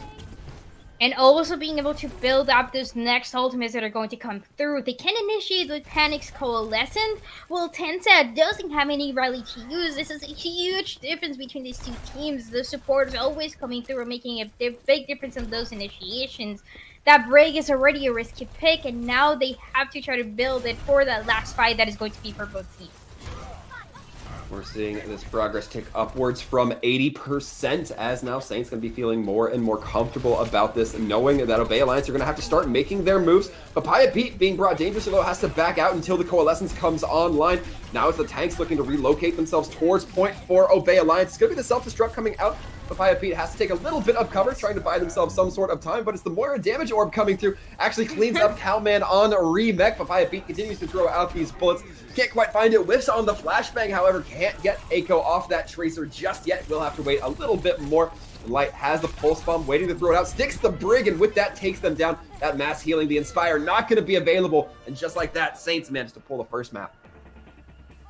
Just like that, they're going to take that initial percentage and their initial point here in Ilios. Really good job from the side of Saints. They were able to make that comeback, and I love seeing how they capitalized out of every mistake that Obey Alliance did. It was Elba getting picked early on, not being able to use that EMP to initiate that fight, and then forcing that self-destruct from Diva. Really good job from Saints again. I want to see it coming through again, and from the side of Obey Alliance, they took that initial percentage. They were doing really good, but because of those mistakes and because of those ultimates that they used at the same time, it was really hard for them to come back. We'll see if they can make this comeback happen here on Ruins. And Obey Alliance look like they may have gone with a little bit of a speedier tank lineup, but no, as the May and McCree come out, it will be the Reinhardt to follow. Now Saints going to be having that initial point presence, at least getting Light to tap dance around for a moment, and Saints still kind of clinging up from their spawns. Really trying to get moving here as swings trying to come in from Cameron. Going to be the stun going out onto Matt Merck. Both tanks looking to get a little bit out of the action for just the time being. And Saints have to be very careful here. Early presence is being held by Obey Alliance. They don't want to give up too much of that, but Moser getting cleaned up. This is very good for the side of Saints. The pin goes a little bit wild from Matt Merck, not quite able to follow up onto that, and now it's all up to the Diva to try to buy as much time for the rest of their team. A little bit more of those kills coming through for the start of Saints, and that is it. That is going to be the cleanup that is going to let them get that percentage. Again, Obey Alliance. They are playing aggressive, but they're not playing together, and that is the biggest mistake that you can commit when you're playing this bro style with the Reinhardt, with the D.Va. I want to see them play a little bit more together. They have to build those ultimates because Cameron already has that shattered. And Light has the Pulse Bomb. It's going to be the Shatter going out. The Pulse Bomb goes a little bit wide, but it does get the D-Mech onto the D.Va. Light does get taken down for their efforts, but they'll be back soon enough. And now it's the Lucio just trying to keep themselves up, and Elva too quick on the aim there, able to take the shots. And Tensa, the second Lucio to fall in this fight. Obey Alliance have a couple ultimates, but they're backing out for the time being. Blizzard is about to be ready for Echo on the side of Obey Alliance, and with that can be the first initiation tool that they're waiting for, but they're taking a little bit too long. They're about to push in. They have to play with this ultimates very aggressively. Be keeping an eye out for Kraken to try to eat that May Blizzard. Echo not throwing it out during the self-destruct would have been a great opportunity there. Cameron getting knocked down by the Shatter, thrown into a pin. And with this, Papaya Pete juggling a Lucio, absolutely getting the kill there. Halo knocking down Matt Merck and Cowman to follow. Halo definitely popping up on this Lucio, but this is no surprise to this player. Again, they're playing really well with the rest of the team as well, always providing the support that they need and making those fights happen fast and clean for the side of Saints. Obey Alliance, finally they have some ultimates to use, but they don't have a lot of time to use them. It has to be those rotations that can benefit them. And a little bit of speediness means that it's going to be the May cutting them off. Light trying to find some sort of benefit. Elva going for the high noon, tries to hit the Lucio with the flashbang to follow up, but Halo being a little bit too slippery there. Echo throws out the Blizzard, doesn't quite find a whole lot just yet, although Cameron still remains to be frozen. It's going to be the concussive move coming out onto the Lucio. Tensa almost getting knocked off, but able to recover with a little bit of the wall riding action. That D.Va chasing down the Baptiste with aggression. Kraken not letting up off the trigger. Throwing the Blizzard as well might have been way too risky and not the right time for Obey Alliance, and because of that, Saint is going to take the victory very fast in Ilios. Yeah, a good victory for Saints. They're definitely going to want to win that. Getting anything over a 0-3 will help them get into Contenders, and right now we're at least seeing they're going to have one map in their pocket. It's a good spot to start off. We always see Saints playing aggressive, and this is one of my favorite things for this team. On the side of Obey Alliance, it just seems like the little bit of the aggression was lacking, and they couldn't really catch up to what Saints was trying to do over and over again. But at least for them, this was a control map. This was Ilios. It might have been something that didn't really benefit Obey Alliance so much, and now they get the opportunity to choose their own map and see if they can come back. Yeah, fortunately for Obey Alliance, they're going to have the opportunity to think a little bit tactically here. You know, where do we want to show our excellence? Where do we want to perhaps exploit some weaknesses that we saw on Ilios from the Saints? And there's a lot of decisions you can make there, Dryad. But again, any maps available within the rotation. Yeah, any maps that they can go with. And it's actually been surprising to see teams trying to still go for a control map second, even when the enemy team won that first control. I think that would be a little bit more detrimental for the setup of Obey Alliance, even when every control map has its own unique compositions that you can bring and its own playstyle. Teams like to practice its control maps a lot, because if you win it, then you're already taking that advantage that the enemy team is not going to have. And any mistake on the decision making from the map to the decision making during the match is going to potentially really affect Obey Alliance, who's just trying to make that comeback. Absolutely, and I am getting word that our next map is going to be a Volskaya Industries, as you can see it below. Looking a little bit familiar. We did see this last time around as well, Dryad. Very similar scenario to what we saw before, bringing back Volskaya Industries. One of my favorite maps you see when we're bringing that Reinhardt and the D.Va, or even the Reinhardt Zarya that we actually haven't seen as much. And it's a little bit more... It's a little bit more risky when teams decide to play a different composition on this map. When you bring the Wrecking Ball, yes, you can create space, you can take control of the high ground for just a little bit, but then you have a lot of pressure on your team actually capitalizing out of the damage that you're making into the backline.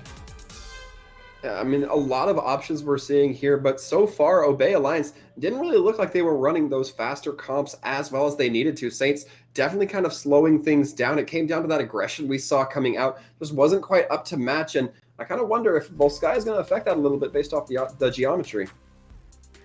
Especially because we're going to be seeing already Ilios are going to be starting on the defense. Very interesting approach as well from both of the teams. This is going to mean that Saints, we talked about the aggression, but now this is a time where they have to bring it right at the beginning. They have to set the bar as high as possible, and that is going to help them a little bit more coming through. And as you can see, the teams were going to be rolling out there, but we did have a brief disconnect. And Drad, we mentioned it before, but this is kind of the best case scenario. You want to get those disconnects out of the way early on, make sure that they don't happen in the actual game. Yeah, as soon as possible so that they can have the match going. They don't have any disconnects throughout the match, and we've talked about this disconnects and how they can affect those ultimates. I think it's crucial, especially on maps like this, maps of control and assault, where you depend so much on the rotation coming through. So we already see that. We already see a little bit of the compositions on the defense at least coming through, and it's not going to be so much of that Reinhardt, more of that wrecking ball on the defense. Bay Alliance definitely liking these fast compositions here. Tensa on the Brig once again.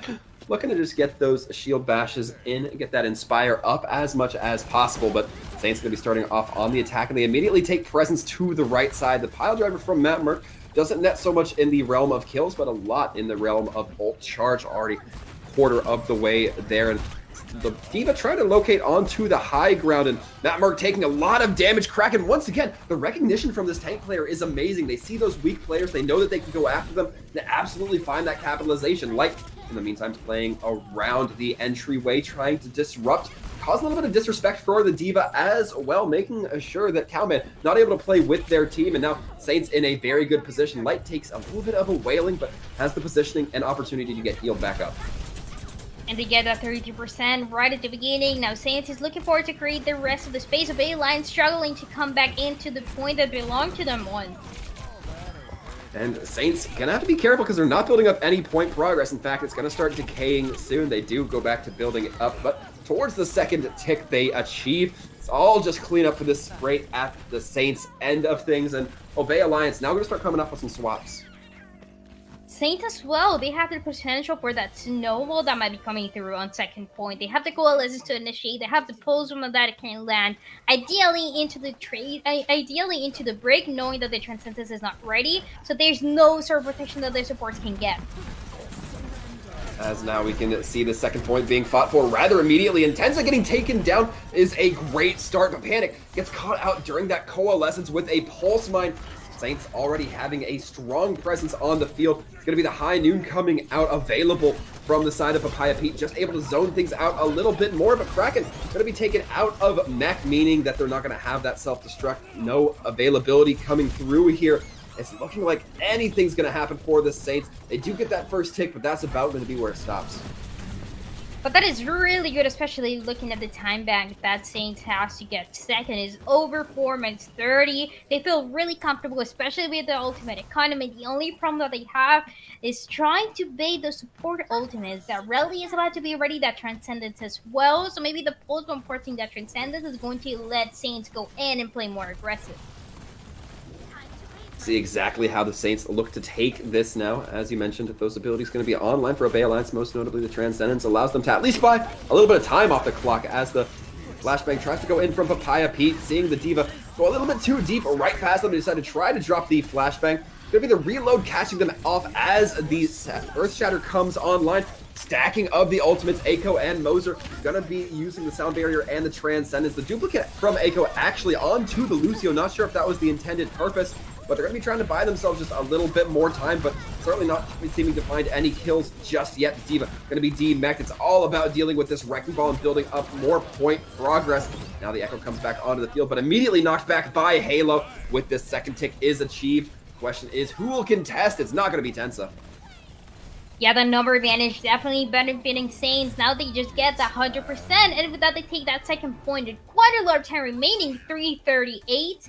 That ultimate rotation was so well for Saints. They had to force that Transcendence. They had to bait that rally as well, and everything went perfectly the way that they wanted to in a single fight. For Bay Alliance is going to be tougher. They have to play to that level the Saints is bringing them. And that's what I was saying. They have to set the bar high.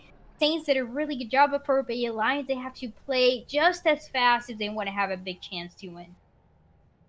We'll certainly be trying here. Bay Alliance not going to be taking their turn at the scratch to go on the offensive here. And Saints curious to see what they're going to be running out with on the defense. We will see here as now the rosters come online. We already see the defense, and Saints bring a little bit more up those comfort picks, up those meta picks. There's going to be once again camera on the right here cracking on the D.Va. They've done a really good job, as well as like we've talked about the supports. Halo has been getting a lot of kills, just playing a little bit more aggressive and getting away with the perfect positioning that is benefiting these players so much. From the side of the Alliance, they are struggling to catch up because of this.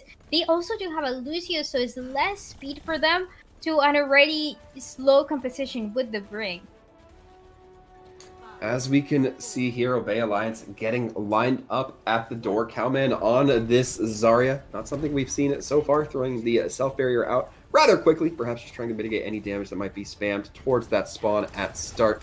That Merc now lining up behind that truck, looking to roll around, do a little bit of scouting, as well as just get some dislocation going from the side of the Saints. We'll see if they can find the benefit there, as they're going to have to be very careful. A lot of stuns, a lot of damage that can come through. And Eiko going to be caught a little bit out by Papaya Pete, allowing that kill to really come through. Adaptive shields going in onto the Wrecking Ball, and Cowman puts a projected barrier, gets a lot of charge for it, but immediately plucked out of the ground. And just like that, Saints starting off very good, but they're going to be lacking Papaya Pete for this next push.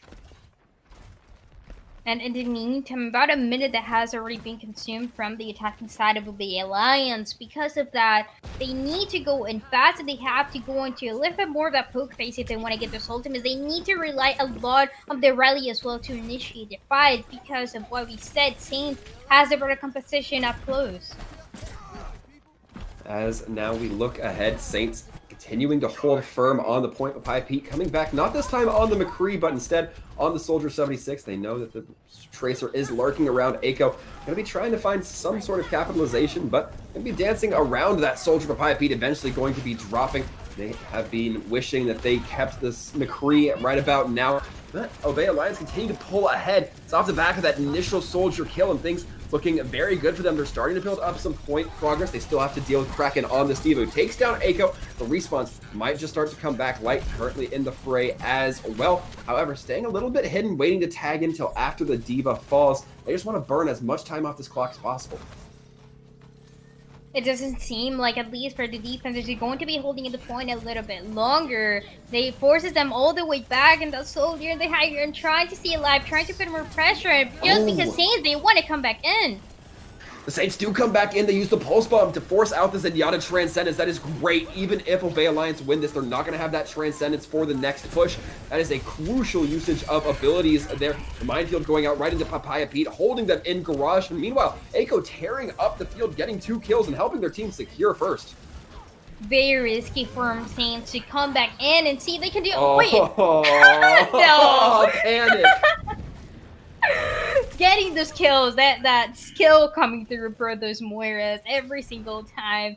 At least they get a little bit more of that percentage. Like, oh, listen, is going to be really good there early if they can build it, especially because Tensat now has their rally. This is a big opportunity for Bay Alliance to come back in. And the best way to counter it is having that pressure from the side of Saints. They have a couple ultimates, but they need more. They certainly do. Papaya Pete has the Tac Visor online, but nothing to really amplify the damage as they'd like. Best they can do is just try to not shoot into the big beefy bodies of the D.Va or the Wrecking Ball. As we can see, the self-destruct going to be going out from Kraken, buying a little bit of time, but you don't need time, you need fight wins here for the side of Saints. As now we see Light wrapping around, trying to find out that Wrecking Ball. Does divert a little bit of attention. Papaya Pete taking a lot of damage, not able to get as much done with this Tac Visor just because of the pure line of sight breakages coming in from Bay Alliance. That Merc going to be coming in on the Wrecking Ball. These soldiers continuing to fire shots, but the Tracer able to dance around them once again. Saints not looking too great for this, but they have bought enough time off the clock to match their opponents. As now the Transcendence coming in from Moser keeps their team healed up for the time being. Eiko able to take down Camera with a single Pulse Bomb stick. Now as we look ahead, Saints again just trying to buy time off the clock, do what they can. Doesn't look like this fight's going to go their way in the end. The kills are coming through, and the Zenyatta absolutely popping up with the Discord orbs as well as the kills. Already 2 of the takes, but they need 1 more. Cameron able to take down Tensa, and that might just be enough to turn things around here. It's certainly going to be a struggle either way for the Saints. Pile driver coming in from Cameron makes them a sitting duck, and with this light able to take down Matt Merck as well, but there's nobody else on the field to contest from the Saints, so with 2 minutes left on the clock, Obey Alliance finishes. Very close on those time banks, but that's going to guarantee Saints 1 more fight that Obey Alliance is not going to have. So for Obey Alliance, speed is going to be the key for them to take the victory, to try to take as much point as possible. And it's just a matter of those rotations once again coming through, because Saints, when they came in, they took control of the point and they forced Obey Alliance out of their defensive position. That was a crucial mistake that Obey Alliance couldn't recover from, and that's why they lost the point so fast. Second point is a little bit better for both of the teams, especially with the spawn advantage, but the first one is going to be very important for them, especially with the compositions that they decide to go, which I now see that are going to be a little bit more of what we saw before, that provide a lot of healing as well with the Moira. Yeah, and Panic getting those 2 kills with that damage orb going out the back will live in my mind rent-free for as long as I like. But Dryad, looking at the first point pushes, you got to think the Saints might be a little bit more favorable here, because they had a really quick first point. Yeah, that is why I think they might be benefited when they play in that defensive position and that attacking position as well. But Obey Alliance, I want them to bring a little bit more of that aggression. Tensa has to build that rally very early on to intimidate Saints and try to push them off their positioning. The tough thing is that in order for Tensa to do that, they have to get tucked into the team of the Saints. And, well, Brawl likes being right up in your face, so we'll see exactly what they're able to find. Obey starting off on this attack. Dynamite from Elva eaten up by the defense matrix from Kraken. We're going to be seeing now Obey Alliance just trying to poke in and get some early openings, early damage, but they're not quite able to find a whole lot. Saints content to let them burn time off the clock, but they'd rather be getting kills right about now. Matt Merck flying high, avoiding barely the blast of the Dynamite, and Aiko going to be hopping into the back, has to be very careful, ducks into Garage for the benefit of the Mega, and now Saints looking a little bit scattered. Panic gets taken down, so does Cowman, but not as crucial when you get loss of the enemy support. Now Matt Merck trying to go in, getting the pile driver. A good peel coming in from the Diva, keeping that Lucio alive, making sure that the Matrix is over Halo at every moment. And now Elva in this high perch. That's exactly where you want your Ashe to be. Only 1 minute remaining for them to take the first point, but they're looking at a very favorable decision from the setup of the Alliance. A minefield as well in case Saints decides to recontest. They already made that mistake once. They might try to do it again. There's a Diva trying to jump in. The Diva does touch, but only for a moment. It's not enough to prevent them. And with this now, Obey Alliance in a little bit of an area where they can have a snowball potential, Dryad. Yeah, and with only 1 minute remaining, they have to make the snowball happen. They have the minefield to create the space. They have Ayaka's pulse bomb to try to jump in, but Saints, they have the positioning. They certainly do, but how long can they hold on to it when this Wrecking Ball is lurking around remains to be answered, as now Aiko continues creeping around in the backlines, looking for those weak, vulnerable targets. The Achilles tendon, if you prefer, and Light taking a lot of damage early on. Matt Merck throws down a minefield, knowing that now the Saints have to get somebody on point to walk through it. Coalescence does come out. Elva knocked off the high ground as Diva, distracting a lot of those members. However, it is going to be Obey Alliance who are able to restabilize themselves and get a lot of damage going here. The Light with the 3K coming off the pulse bomb, going to be connecting. That single-handedly may have just turned things around in favor of the Saints. The Tracer gets 4 kills, 3 with the pulse bomb. Really good job from Saints making it a comeback. It seemed like a big Alliance was going to take. They killed Cameron. It seems like that was what they needed, but the Tracer came back just in time, held control of the situation again, and because of that, Saints is looking at very good positioning to win. Yeah, Saints now just have to worry about getting that first point and a little bit extra, just like pocket change when it comes to that second point. They'll have some victory over their opponents in Obey Alliance. And Obey, they may be kicking themselves for that. That's what we were talking about, Dryad, that tight clustering of opponents. It just happens every time that you expect it not to happen. And you love seeing the skills coming through. Saints definitely popping up, guaranteeing that they're able to hold the defense. And now they have to perform the same way on the attack.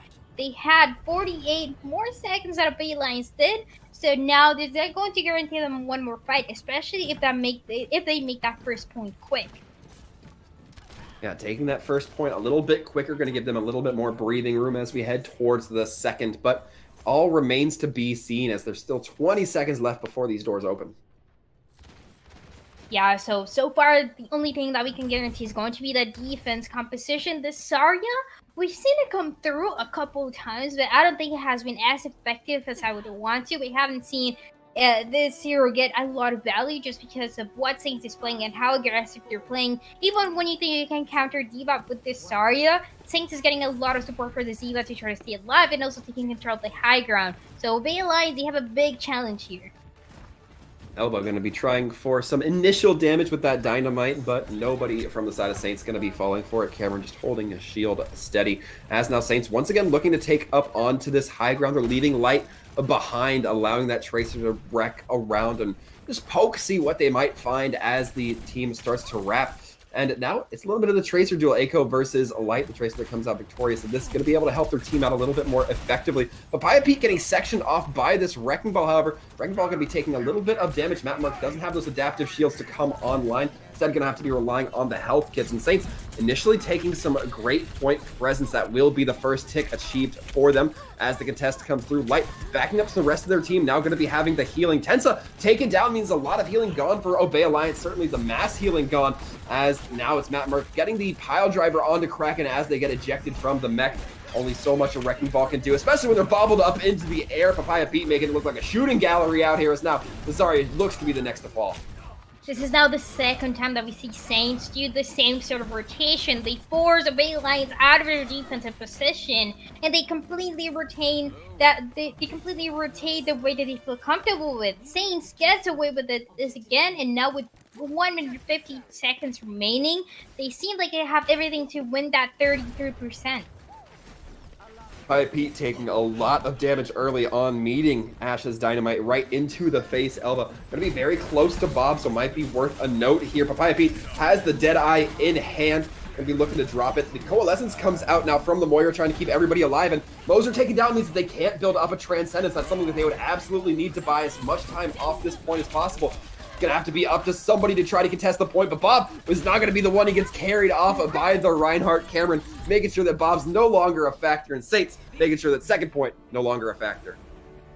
Saints taking control of the point, and I love seeing the charge into the Bob. They didn't want it to delay more of the victory that they needed, and with that, Saints is taking so much point.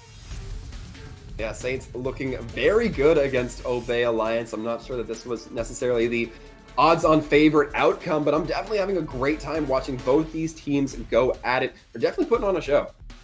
Yeah, they're doing really good, both of them, but it's Saints and one that is always making the biggest difference. That's because they are playing that aggression, that difference in those compositions, and they are doing it so well that it seems like they have everything to take that last map.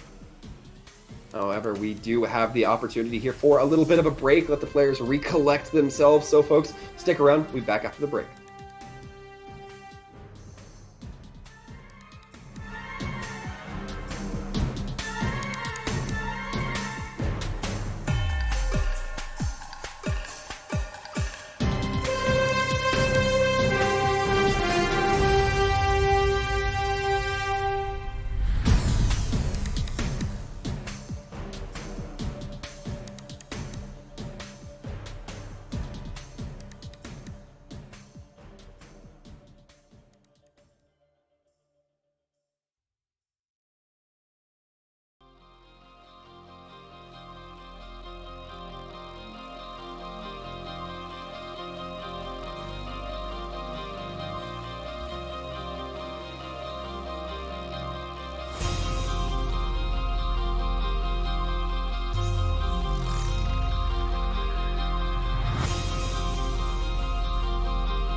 Hello and welcome back, everybody. From that brief little break, Saints continue to be on fire over Obey Alliance, who really have had what seems like a tougher time putting up the doorstops here, Dryad. Obey has been having a lot of difficulty catching up to the speed of Saints, and it's definitely being a little bit more noticeable towards that second map, where it's just a matter of attacking. Those assault maps depend a lot on the speed and the aggression that you can decide to take, and Saints was really good at it, while Obey Alliance, they were struggling a little bit more. Well, fortunately, not going to be seeing any more assault maps. Instead, it will be the hybrid coming up next. Looks like Obey Alliance have chosen King's Row as the map they prefer to go head-to-head on next. And King's Row, a really good map actually for both teams. This is a map where you can play any sort of play style that you feel comfortable with and potentially getting away with it. It's just a matter of properly countering what the enemy is trying to do. So in this case, this might be the first step for Obey Alliance to try to make their comeback, but it doesn't seem like it's going to be easy. It certainly will not. I mean, if they want to come out with the victory over Saints, it's basically got to be the reverse 3-0, or I guess the 3-2 at that rate. And that's not a position I think any team in Overwatch wants to be in. They definitely don't want to have to start that long climb up Mount Everest. It's very difficult to pull it through, but if you get that momentum going on from that first map, you have the potential to do it. It's just realizing your mistakes, being able to correct them just in time after the second map that you lose, for it to be as good and as fast as possible. That is going to benefit your team. So Obey Alliance, they have a long way to go, but at least for them, it's just not over. It looks like Saints will be opting into the attack to start. Obey Alliance on the defense here. We'll see. Looks like Obey Alliance are actually going to be running map mark on the Reinhardt this time. They are bringing the possibility that we might be seeing the Reinhardt, which is something that I've been wanting to see. If there is something that I want to see between this matchup, it's going to be Saints and Obey Alliance going to the mirror match and seeing who's able to come up on top. It's going to be very difficult for Obey Alliance now, and I'm assuming that's why they didn't want to bring it before, because they might be a little bit afraid of Saints' really high-level performance on the brawl. But now they want to give it a try, and I really want to see how it comes out. They're going to be trying to match it right about here. Saints going to be going on the double sniper for a brief moment, using the sonar arrow, getting a Widow's Eye into those different field lanes that Obey Alliance might be hiding in. Going to be getting a good idea switching to the Mei and McCree, as now they're looking to take it up onto the high ground, wrapping around towards that upper clock tower area. They are going to play this, and we're having that rotation that is going to be so important for this side of Saints. Obey Alliance in the meantime trying to stay alive, but the Mei wall is going to deny that space a little bit. Crucially enough, we see Saints playing very disciplined. We see Cameron not having their shield nearly as worn down as Matt Merck. Matt Merck's is going to be breaking. They have to take a little bit of a knee to make sure that they don't take too much damage in and of themselves. The flashbang going out with the Mei wall sectioning, excellently performed by Saints. Now they can start dissecting this Obey Alliance team. Now, as Mei's going to be on point, just trying to stall out, only doing what she can. Eiko, not long for this world. The cleanup now is going to come through for the side of Saints. They are looking forward to get the cleanup, but they have to kill a few more members. The attempt is still there for Obey Alliance to try to get the recontest, but they're going to decide no. In fact, we just want to back off, maybe get Archway as our defensive point. Really fast control of the point, and now with that, Saints is going to take control of the space as well. They will be starting to move that payload, and Obey Alliance, they have a really important tool here. That is going to be the amplification matrix coming from Mozart. If they land that, that is going to create the space that Obey Alliance needs to take control at least of this corner before Saints does. And this is such an essential spot. The Mei wall actually going up preemptively before the amplification matrix. Obey Alliance a little bit too slow on that reaction. Light has the Blizzard, not quite caught by the Diva. Important note there. Obey Alliance, however, not getting too frozen out by it. Eiko now going to be dropping there as they try to make things turn around. It's going to be the headshot coming in from the McCree. Not enough to take down that Mei. And Obey Alliance have managed to put their feet into the dirt and hold. With that, a little bit more control that Obey Alliance is getting. This is a really good job from them. They use the amplification matrix, forcing all Saints all the way back, and now they want to hold control. That's exactly what they're going to do with this Shatter, with this self-destruct, ideally going into the backline. And for Saints, they get to move the payload a little bit. They'll certainly be trying, as now we're going to be seeing another corner hold coming in from Obey Alliance. It's high noons coming out from both sides. The Deadeyes trying to meet one another, but Elva getting the better up of Haya Pete in that exchange. It looks like the Reinhardt may have dropped his shield just a moment too late. Kraken has the Diva Bomb, looking to get rid of that immortality field. It's going to be the sound barrier keeping everybody alive for a moment, but it's the Reinhardt shift from Matt Merck who's able to just hold their team steady. Light throwing in a Maywall, that would have been great a few moments earlier when they had the teammates to really follow up on it, but now Sage just going to have to back out. Obey Alliance is looking so much better now here in King's Road. They are getting those kills. Elva on the McCree as well, getting those final blows. And with that, they get to hold the defense for a little bit longer. Saints, they use quite a lot of ultimates, but at least they're about to have that Blizzard. If they can use this initiation tool very early on, then they might regain the space that they lost. They just might. It's going to be the Amplification Matrix coming out from Obey Alliance, looking to put a lot of hurt down onto the Saints. They're going to be using a wall to buy a little bit of separation, as now it's going to be the Reinhardts trying to swing back and forth against one another. Neither one really finding too much, especially as Cameron gets put into the dirt. Matt and Merck now going to be enabled by their team to swing heavy and swing ahead. Obey Alliance with the amazing ultimate economy as well. 5 ultimates to use. They just have to decide what do you want to initiate with. This might be the High Noon, it might be the Shatter, even if they want to play more aggressive. And for Saints, they're just having a really fast cleanup. They know that it has to be a really quick reset if they want to go again. They will be looking to go again. Elva has the High Noon out once again. Takes down Halo. Halo not going to be able to heal their team up. The Blizzard invested, but Obey Alliance punish Saints. Now we see why Obey Alliance wanted to go on this map. They are doing so well holding this defense. They almost look like a completely different team. Saints, they have the right initiation, but they aren't able to catch up to that speed that Obey Alliance is bringing them. Not quite yet. Obey Alliance going to continue to be holding now a little bit more of a forward angle. Cowman getting sectioned off, and with that, Light going to be seeing the opportunity to throw out the Blizzard. Blizzard goes out, doesn't freeze a whole lot of people. Immortality field's going down for both sides of the field. Self-destruct going out, takes down Panic, nowhere to run, no immortality to save you. If IAP takes down Elva, though, leveling the field just a little bit. Matt Merck now caught in between 2 DPS, not a spot you want that Reinhardt to be. Throws in the Earth Shatter, dies because of it, and then it's going to be Obey Alliance not finding anything for their investment. Echo trying to play this May, trying to throw out some sort of icicles and buy just a little bit of time, and already a lot of time been bought. Sound barrier for Saints, and they are getting a few kills, but it's becoming very difficult for them to start moving that payload again. Finally, they regain the control, but it's only a minute remaining in one more fight that they can expect before getting that second point. And Kraken getting demech'd early on means they're going to have to work to build up that mech. Get that a bit tough, as now Obey Alliance are setting themselves up for that last point recontest. They're about to jump in, and with that speed, it's going to be especially hard for them. Amplification Matrix as well, they're trying to get the kills, but the Blizzard is still making it a little bit more difficult.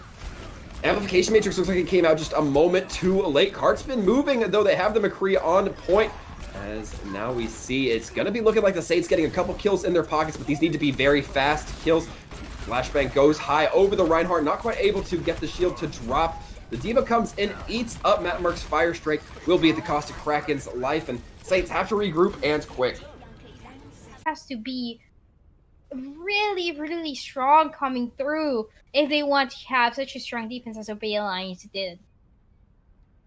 It will be largely on that first point. If Saints can buy a lot of time off the clock, it's going to take all the pressure off of a second point, or at least a lot of the pressure, obviously not all of it. But as we look ahead, Saints, basically, you mentioned it, have to have that stoppage before what is essentially second.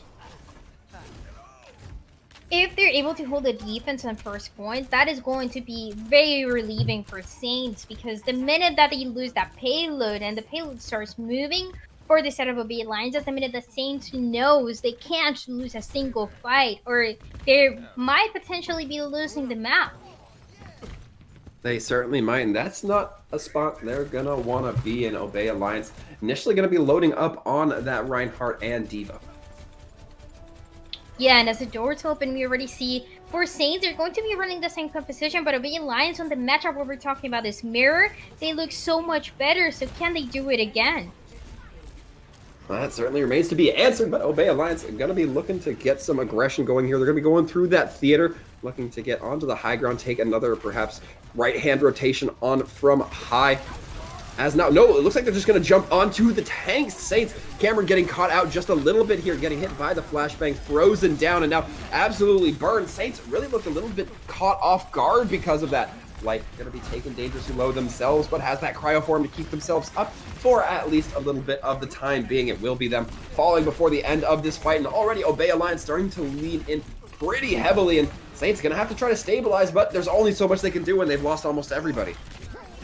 The kills are once again coming through for the set of Obey Alliance in this mirror matchup. It seems like it's working out perfectly for them. It just makes me wonder why they didn't bring it before. Yeah, Obey Alliance might have been a little bit complacent on that dive, but now that they've switched onto something like the Reinhardt, like the Diva, they're definitely looking good. They can initiate with the amplification as well. They're going to regain the spacing. Like I said, it's about 2 more fights that they might be having if Saints is not able to catch up to that speed. Saints going to be dropping that May wall right through Archway, mitigating Obey Alliance's ability to take early point presence. Elva has that high noon. Might be looking to drop it, throws it in. Doesn't quite connect with anything just yet, but does use it for quite a bit of zoning. That Lucio sticking high above the archway, making it sure that Saints can't quite connect with them. Halo, however, does eventually find Matt Merck in a dark hallway, and I'll take a little bit of a Reinhardt rather than a DJ in this situation. Obey gonna be struggling on the back pedal here, coming in from the Blizzard Light, locking down this team, able to secure Archway once again. Saints win this fight, but they know they have to win the next one as well. They do have the Shatter to initiate, that's what they want to do. They also have this self-destruct, but landing it is not going to be as easy as it seems. They have to try to at least use it to destroy that Reinhardt shield from the set of Obey Alliance, because they're about to have those tank ultimates as well. So there is a lot of pressure for Saints to keep holding. Saints will be having those ultimates in pocket, as you mentioned, Dryad. It's going to be the knockdown coming in from Obey Alliance, or to Obey Alliance. Now, the self-destruct going out from Kraken as the Blizzard is activated from Echo, allowing a lot of field zoning to be gone on both sides. Papaya Pete almost getting brought to their knees, but it's going to be the Earthshatter that literally brings everybody from the side of Saints to their knees. And Calman comboing with a 3-man bomb coming in here big. Obey Alliance continues to move this cart with 3 minutes 45. I was saying that it's hard to line the self-destruct for Calman, making it look easy, but that Obey Alliance is finally able to move that payload. They have a long way to go, but this is one more fight for them if they're able to win it. Saints they have to come back fast. They certainly do, and they have to win fight after fight after fight after fight, as though it looks like Saints are going to have a few ultimates in their pocket. They'll have that sound barrier, they'll have the Earth Shatter once again, but Elva throwing out a high noon of their own, looking to just buy a lot of space for the cart. Somebody's going to have to touch, and it will be that Reinhardt. Cameron getting frozen out. Halo dropping the sound barrier just to buy a little bit of time. Cameron throws out the Earthshatter, doesn't find anything for it, but it doesn't matter. Moser going to be the next one to drop. No Immortality Field now available for this attacking team. May in this cryoform just trying to stay alive. Light getting themselves up and over with a May wall. Papaya Pete managing to take one, and now it's the Blizzard from Light going to be dropped as a Hail Mary. Try to come in here and save this cart. Being contested slowly but surely. It looks like Obey Alliance are trying to lean into this with the Earthshatter, with the sound barrier. Looks like they may have just cleaned up the point. They in fact did. Now they're putting some points on the board. We were saying at the beginning that I didn't really expect this match to go to only 3 maps. After the first 2, I was a little bit hesitant about my comment, but now Obey Alliance looking completely different. Why didn't they play this mirror before? Oh, it's certainly...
And just like that, folks, we are back.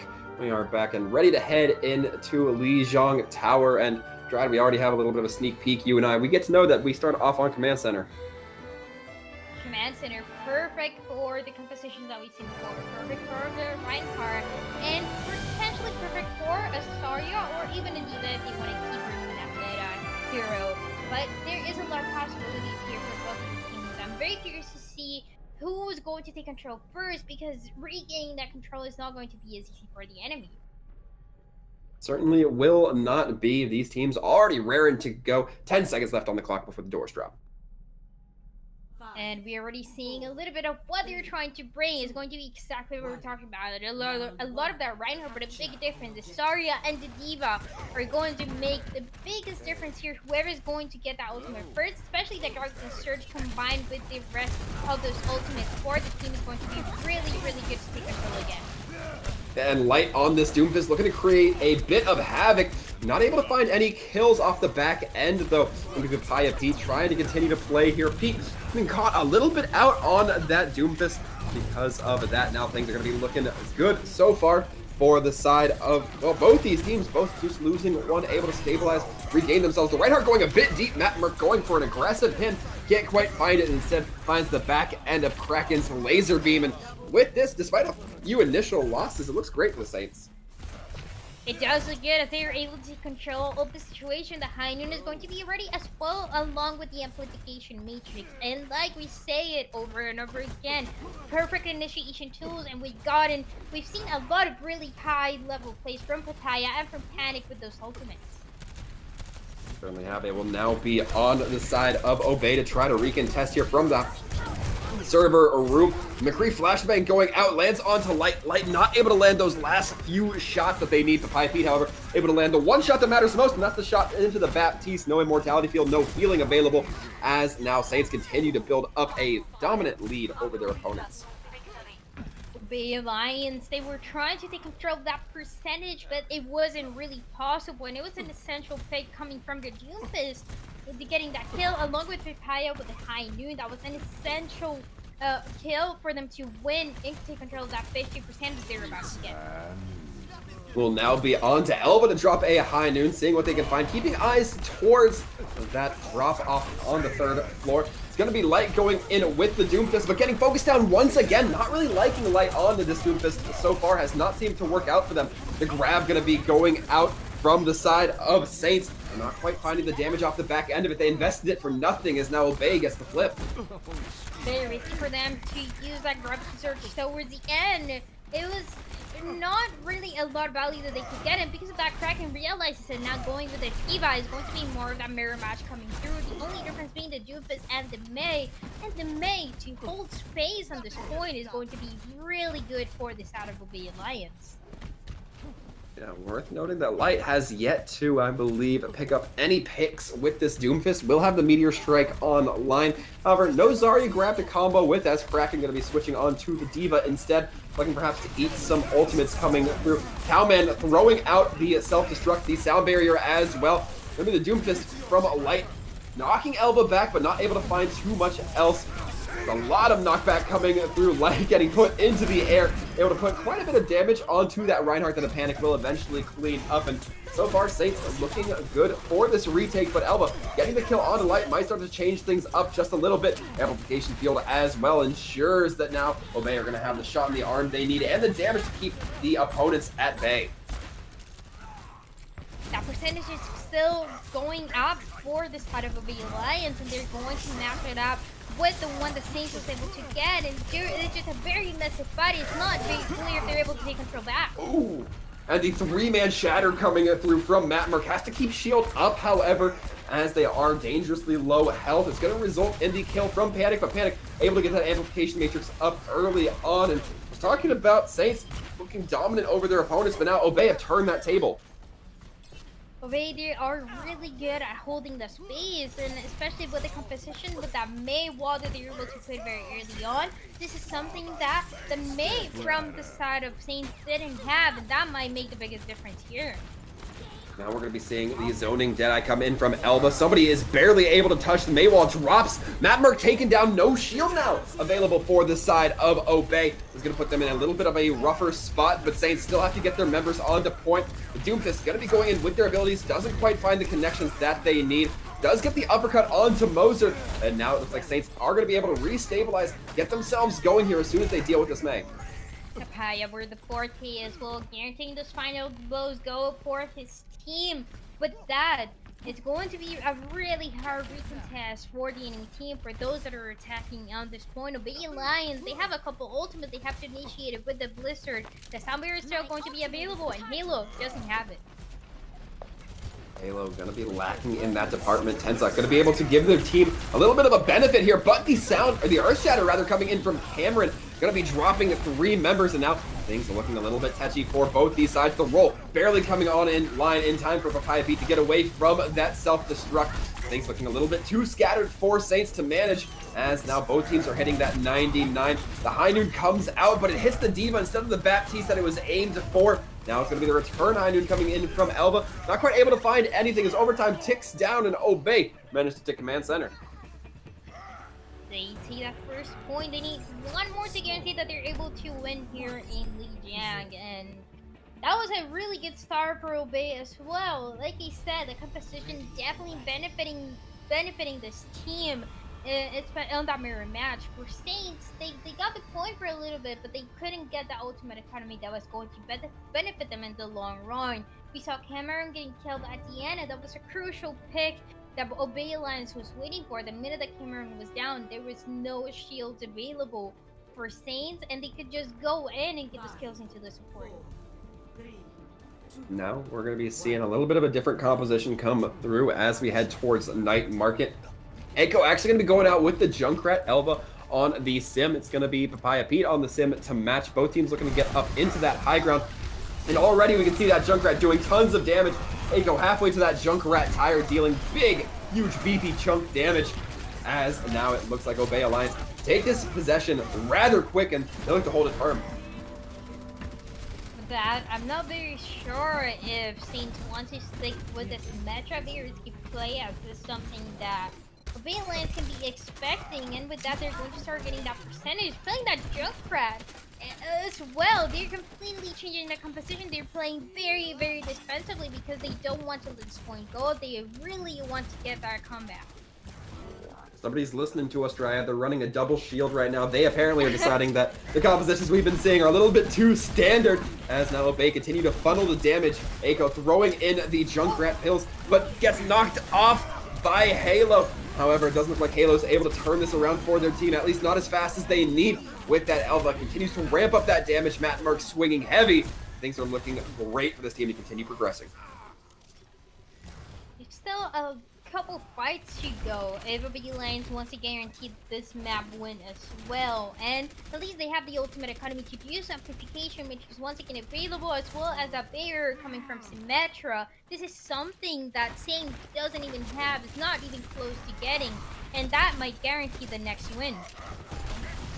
Echo very close to that tire, and that can certainly stunt the push from this now attacking team of Saints here. It's going to be the amplification matrix coming out from Moser, and you don't want to be hit by a Junkrat pill coming through one of them. It's going to be the uppercuts coming in from the Doomfist, the seismic slams as well. Meteor Strike trying to come in, but Light so far not able to find too much with it. Does a lot of damage, but it's all healed up just as quickly. Now the tire coming in to rip and tear, no pun intended. Diva gets demeched, thrown off the map, and with that, Obey very close to getting this. Passing the 80%, that means one more fight that Obey Alliance is going to need to win. If they do, they're going to take us to a 2-2 on this map.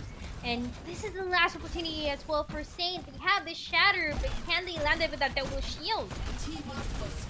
Will it be difficult, but they're going to have to push into a turbocharger, as now Echo just staying comfortably in the back and allowing themselves to just poke away at those shields and at those meaty health pools. Earthshatter comes in, Cameron does find it, gets both tanks knocked out. It's going to be Cowman and Matt Merck both being taken off the map, but Cameron taking themselves off as well, but it's all worth it to get Saints some progress. Definitely worth it. Cameron committed to get those 2 kills, and now, because of that, finally we can see Saints gaining that control of the point that they've been waiting for so long. It's going to be very risky. No, they can't let it go for a single second. That is going to guarantee Obey Alliance will be taking this map.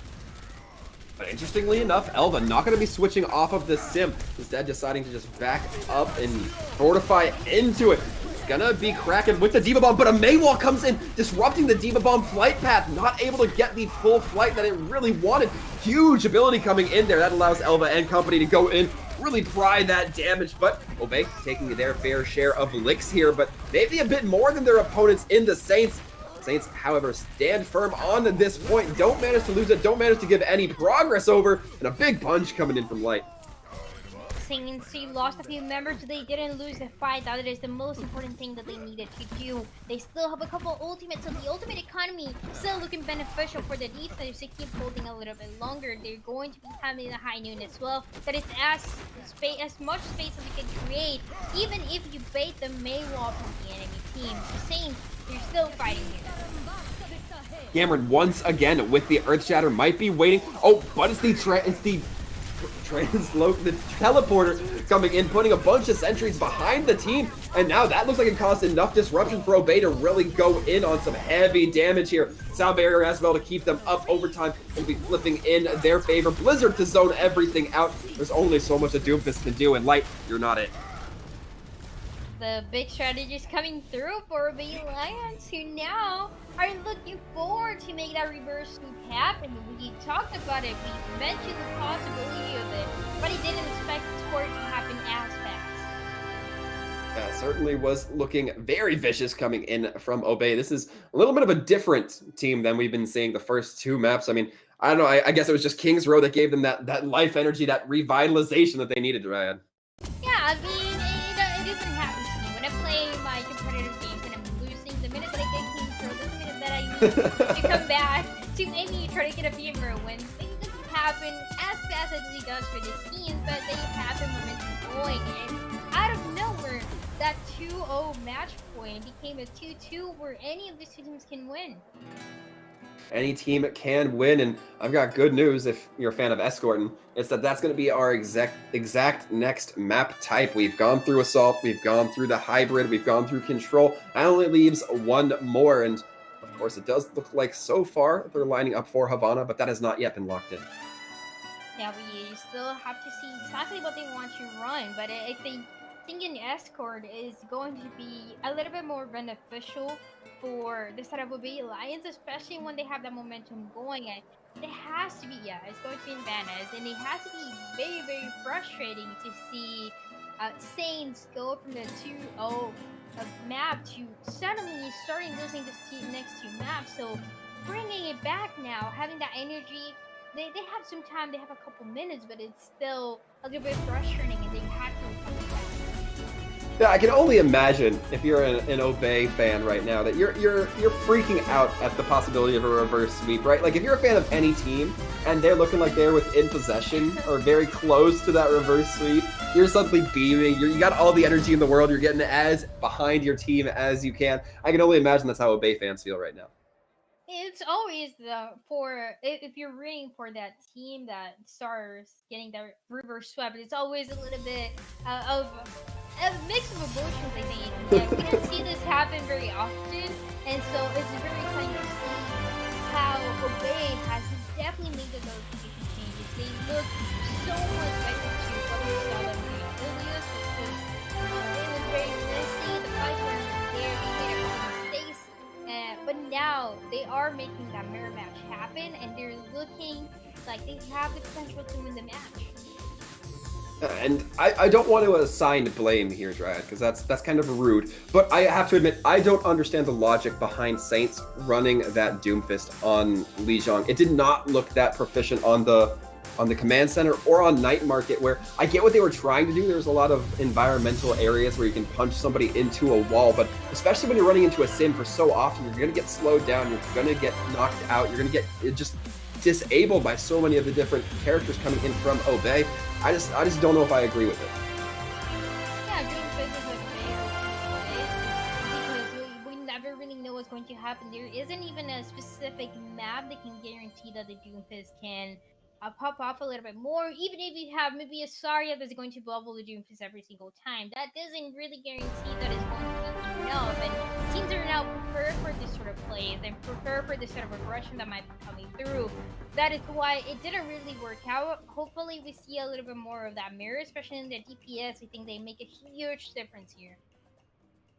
Well, one can certainly hope so, but we have only a few seconds before the map does get revealed to us, and I'm excited. We're going to be seeing the winner come out to fruit here. Yeah, it's got to be one of the two. There's no opportunities for those draws to happen, and if you're Baylions, you have the momentum. If you're Saints, your whole team is like, there's nowhere that we're going to let them win when we were doing so good at the beginning. And it's just going to be that first point and second point defense is going to play an essential part for both teams. First of all, we're going to be seeing a very close, very aggressive defense, it seems like, especially when you're playing that Reinhardt.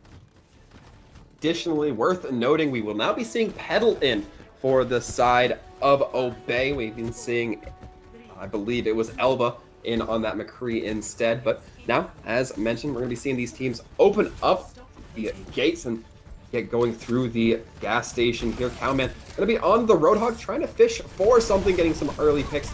Can't quite. Now they're just going to be going back, regrouping and going on to the old reliable of Diva. Pedal able to get the flashbang here and slowing down this defensive team, really making it difficult to get up towards the spawn as they would like. But nobody told Papaya Pete that, as he's going to be taking down Matt and Merkin. Now the defending team rather has to be very careful here. They don't get too far ahead of themselves.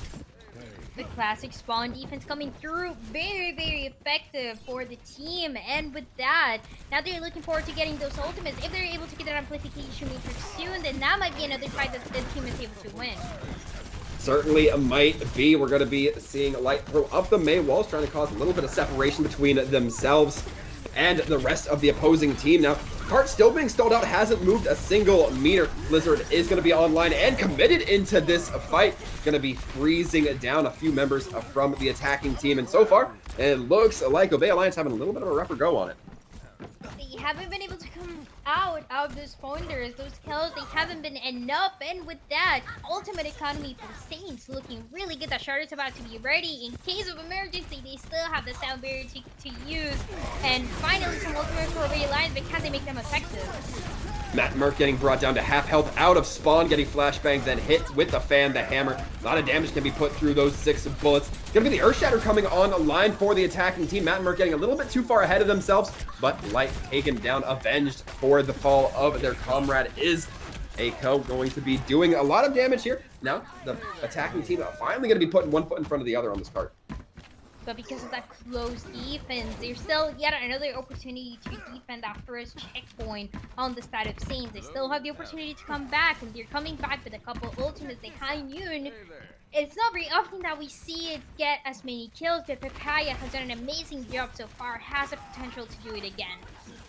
Yeah, it feels like Papaya able to use it as effectively for zoning as they are for kills. We'll see if that's going to be true here as they drop the high noon from that high ground. Nope, dropping it around instead. It looks like the Maywall going to be trying to come out from Aiko, section off anybody, and it looks like Cameron's going to still be caught off by that Blizzard as now Obey continue to step ahead. A lot of damage being put down, and Pedal not letting off the gas. It's going to be Papaya Pete who's able to put an end to their rampage, but it's going to be at the cost of the rest of their team. Pedal coming back for this map has been a crucial step towards the Bay Alliance victory. They are making the reverse sweep happen slowly. Now they get the first checkpoint. They have a very big task here, but they have the ultimate economy. Once again, it's going to be this McCree having the high noon, creating the space that the team might need, and this just might be, for second point, 2 fights that we might be seeing going to third. As now we look ahead, 3 minutes and 20 left on for Obey. See Obey trying to lead in here. The Blizzard goes out from Light, and Pedal dropping the high noon, but getting caught out by Light. Excellent awareness there from the May player. The Reinhardt trying to pin Wild, trying to catch something. However, just going to be standing in the middle of that immortality field. And the Lucio gets sectioned off by the May Wall. They might be able to get the kill here. No, it looks like Tense is in fact going to be able to get away. They're gaining some control and also having that position for the defense. Now, it forces Obey Alliance finally to back up, to regroup as soon as possible. They're going to come back, and they're going to come back very, very aggressive. This is just a question of how aggressive Saints is deciding to take this next fight. Tensa going to be having that sound barrier, can bail their team out should it be necessary. Shield worn down from Matt Merck already. We're seeing the shield consistently be a little bit weaker than compared to Cameron, but the Earth Shatter coming in just as strong. Matt Merck able to take down a large portion of the team, and that allows the May to come in, freeze everybody up and everybody onto the ground. And now with this, it's looking great for Obey to keep moving despite their brief hiccup.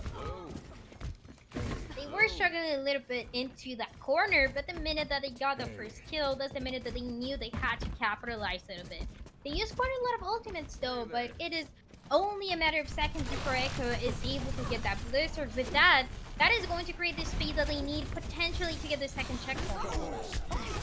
Flashbang going to be going out from Papaya Pete, able to stun out a few members of Obey. Oh, but Petal catching that May out. Excellent reaction coming in from Kraken. Again, this Diva seems to be heads up in every aspect, as now Echo hiding in the back, waiting perhaps to see their opportunity for the Blizzard. It's going to be, in fact, Light who throws out the Blizzard first, buying them a little bit of space. Matt Merck gets caught out, has the Earth Shatter in hand, but drops to the ground with it. To be behind the cart that the McCree is hiding to avoid that Blizzard. Eventually does get frozen. Petal now comboing with the High Noon, allowing the securement to come through for Obey. It's going to be Cowman as well on the cleanup with the rest of their team. Saints almost winning that fight, but then Obey Alliance making that comeback with the ultimate economy that they had before. They used the Blizzard, they used the High Noon, and with that there is no space to work with for Saints. Just because of that, they will be heading into the third part of the map. 2 minutes remaining. That is a lot of time to work with. Certainly seems to be, and now, as we can see, Obey Alliance trying to just lead the cart a little bit, not getting too much progress ahead of it, but instead just operating as a unit. It's going to be the sound barrier to respond from the self-destruct. Not quite necessary, as nobody takes any damage from the self-destruct, but better safe than sorry. It seems to be the motto of Obey right about now. Mojo throwing out the immortality field will be taken down in a quick fashion. Now the amplification matrix coming in from Panic, looking to try to throw in a lot more damage. Matt Merck going to have their shield put to the test here. Goes in for the Earth Shatter, gets quite a bit for it. Looks like that Reinhardt just coming up strong for this team of Obey as they continue to push ahead, and at least they'll try. It is a really good shatter, but then the team was having a little bit of difficulty capitalizing out of it. Now, finally, you get to move the payload a little bit more. They might be passing this corner thanks to Petal's McCree. Halo able to buy a few seconds off the cart, but it's not quite enough. No, in fact, Obey will keep trucking along. Finishing this map is not easy at all, but Obey Alliance is looking forward to do so. They are their right path to do, and now Saints, they have a couple ultimates, but before they haven't been able to get any value out of it. It has to happen. Now this is their last chance. We will see exactly what Petal can find with their High Noon. Instead, just trying to find a little bit of space does succeed in that aspect.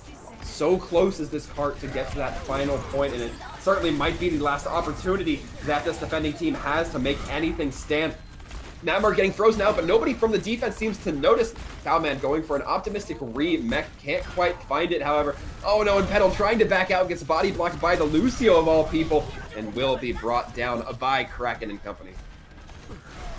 Kraken sometimes is able to get those final blows and become a little bit more of the highlight for the side of Saints, and this is the best time to do so. One more fight for the attackers to get that final checkpoint. They need it really bad to guarantee that they are able to take the victory here. It's not going to be easy, but the ultimate economy, at least for the defense, looking really strong on Amplification Matrix to initiate Town Barrier to stay alive. That's all that they need right now.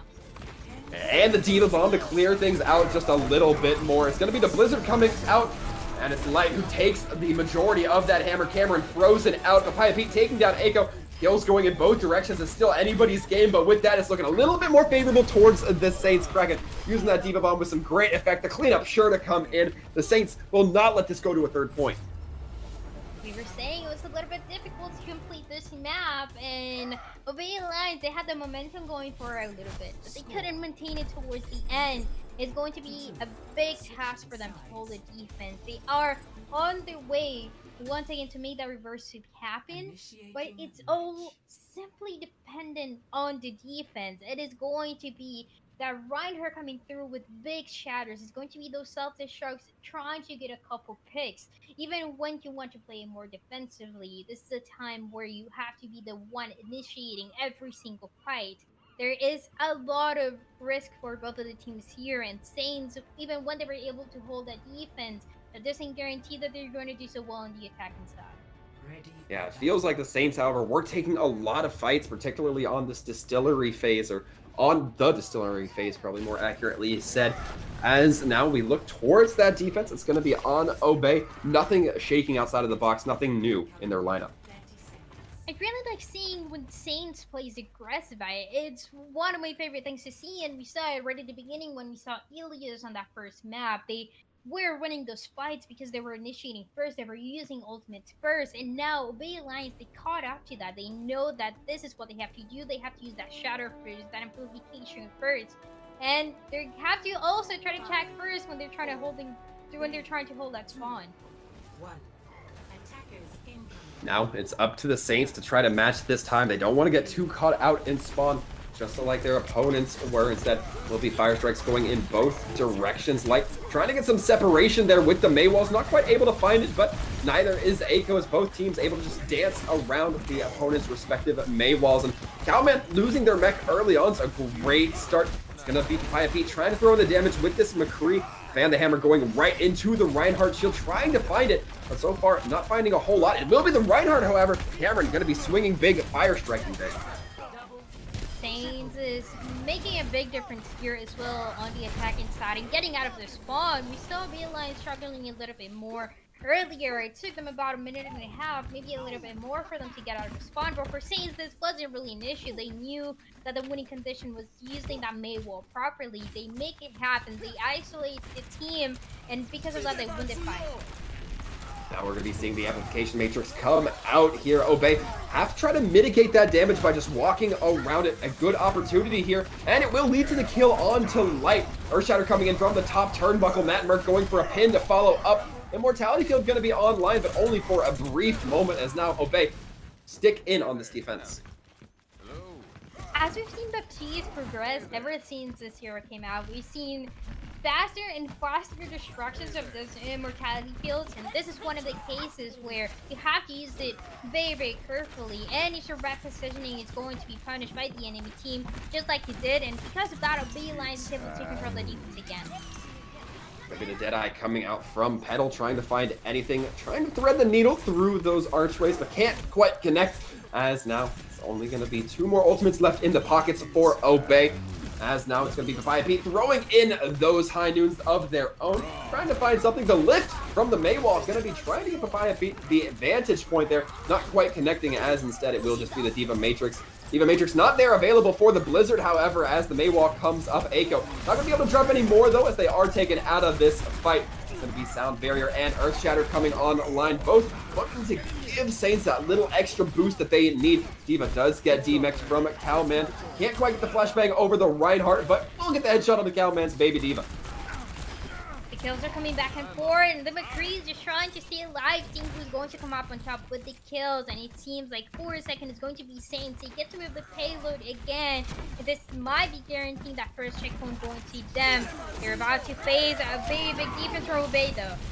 And a nice drop down with the shield from Cameron, realizing that Reinhardt has that shadow, realizing more importantly that they're going for it, can't find it, panic. Going to be having their immortality field taken down, but more importantly, they lose Halo as well. That support partner no longer available. It's going to be all on the shoulders of Baptiste. However, with this, it looks like the cart moving on the shoulders of this team, the Saints.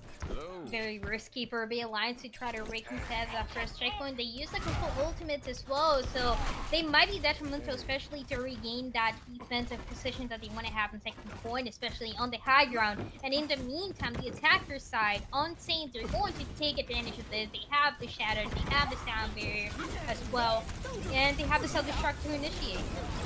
The self-destruct coming in, takes down Petal, that McCree. No longer a huge threat. Eiko, however, getting the Blizzard off again. Not able to capitalize with the rest of their team on it because of the separation caused from that self-destruct. It's going to be Matt Merck. Has to keep the shield up for the time being.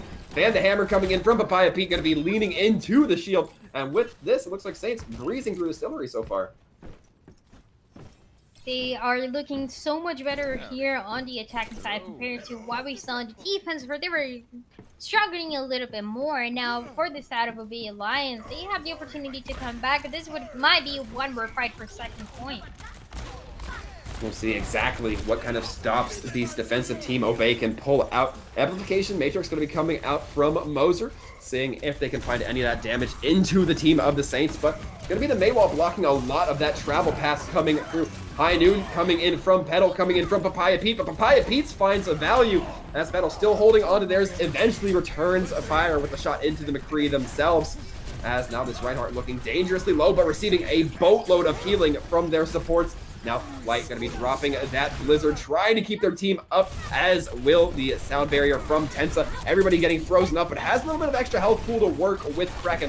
Has that self-destruct almost online, gets stunned out D-Mech before they can get it on the Earth Shatter coming in from Cameron. A little bit of a risky gambit there, considering they're not getting as much value as they need. Definitely a risky pick, especially now we hear the Shatter. Everyone trying to take advantage in the side of a B Alliance team. They might just be doing this. They certainly might. It's going to be Obey looking to strike back, stabilizing just a minute, and a minute 20 left for the attacking Saints. 1 minute. It's all that Saints is going to be having on the attacking side, and the high ground positioning is definitely going to be benefiting the defense of the Alliance. It's not going to be easy, but it's the last opportunity that they have. Really is the self-destruct from Kraken, caught by the shield of Matt Merck. Will put a little bit of hurt on the shield, but Matt Merck going to be able to hold behind corners and just keep themselves safe, let that shield regenerate naturally, as we do now see the Amplification Matrix coming online, but the Maywall lifting everybody up and over, an innovative way to prevent that Amplification Matrix from being used, but it's not going to stop enough. Moser able to take down Panic, so Panic not going to have that Immortality field or the healing to give their team. Instead, will all be on Halo. Halo has that sound barrier coming online right now, but they're going to decide to back out, try it once again. And once again, that's the only opportunity they have if win at the second checkpoint. Have an opportunity into third. Have an opportunity to win this match. It is down to a single fight that might be defining everything. And because of that, the defense, they have to play this very smart. They have the Blizzard from both sides. And whoever uses it first, they might make the difference to create the space.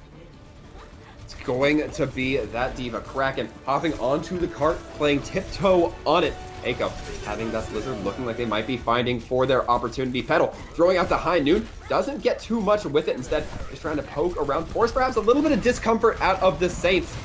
Gonna be, so far these teams just brawling out. Kalman throwing out the self-destruct sound barrier to keep everybody alive. Matt Merck does get frozen up, eventually brought down by Panic. Now man advantage going in favor of the Saints, but it's gonna be Obey who are dropping that, as well as the sound barrier. Papaya Pete manages to take down Petal, but the question is, will that be enough? Cowman using that Amplification Matrix to throw in a ton of damage, and so far, finding some great success with it. It looks like Obey have the opportunity to get the respawns back. They'll be getting some hurt in as well. Just gotta have these last few members of cleanup. It's all about getting Light off the field. As soon as they do, overtime ticks down. Obey takes their third and achieves the reverse sweep.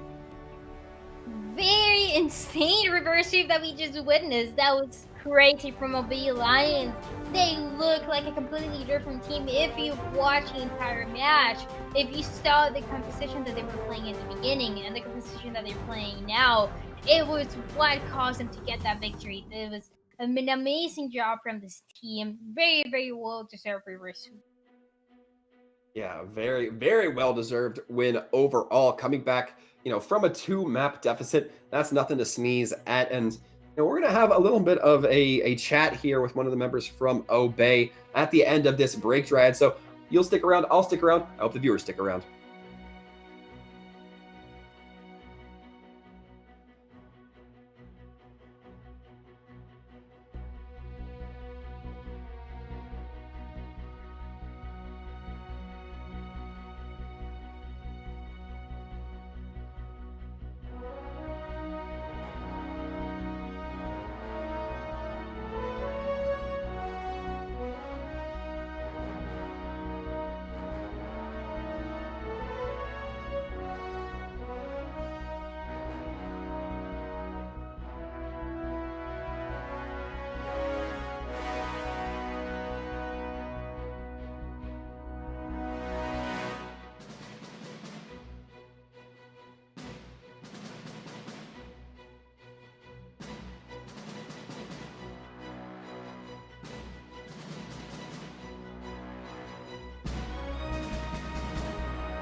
Hello and welcome back, folks. Glad to see you stuck around. I was hoping you would, and I was hoping you would because we got a nice little interview coming in with Matt Merck from the side of Obey Alliance. Matt Merck, hello, welcome. What's up? Not much, just finished watching a great reverse sweep. How about you? Little flustered right now, but happy. Fair enough, fair enough. Now, go ahead and get directly into the questions here, Matt. So, tell us, what was your mindset on those first two maps? Because things did not seem like they were going your team's way. Was that something you kind of expected, or was it more of an adaptation you had to make on the fly? So we were kind of low energy, and also they were on a comp we haven't really played in too much. And so, after that second map, we were like, okay, we have to try something new. We can't just keep doing the same thing. And then there was just like a huge mindset shift, and we started playing Rush. And just... It didn't work out, right? You guys made a reverse sweep happen, which is crazy. It doesn't happen as often in Overwatch, but it's always so exciting to see. And because of that, I do want to ask you mentioned that you guys made the decision to change your composition and to go into a little bit more of a mirror match, especially with tanks. So tell me, how do you guys make these decisions? Is there maybe a coach supporting you, or is it a decision that a captain makes, or is it all of you coming together and really realizing that the best thing that you can do is make that change? Yeah, I kind of think it was all of us. We were just, there was like a little bit of a pause after the second map, and we were just grouped up thinking, what can we do? You know, maybe we go more spam.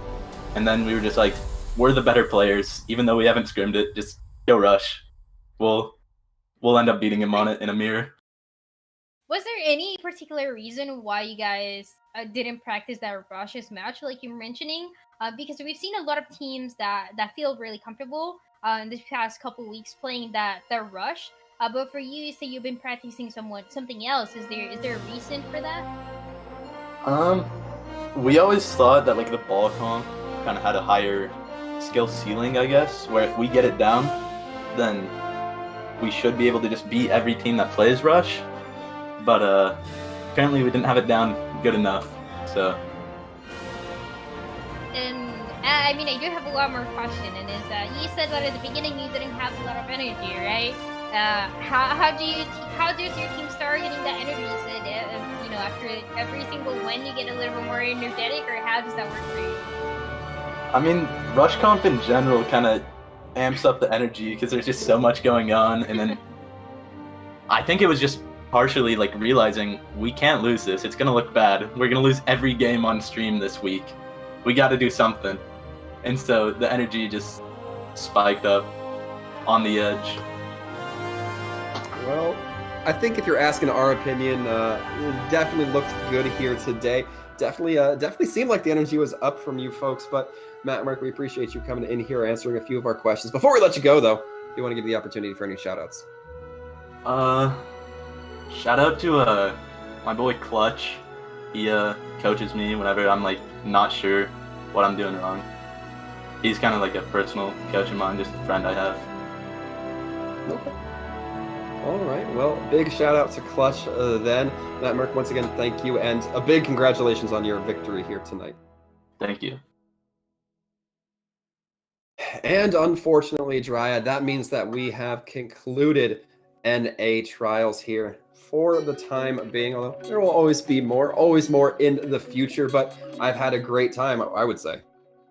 It was really fun to see from Wednesday when we had the first opportunity to cast the NA trials this year to today, just finalizing everything. It's been crazy. I think all the teams have given their all, and at the end of the day, that's what we're trying to see. Yeah, I mean, really, I just cast so I can see high-tier Overwatch in more of a first-person view. It's great. It's fun. It's a great time. Hope you folks at home have enjoyed it just as much as we have. But until next time, folks, we hope you stay safe and take care, everybody.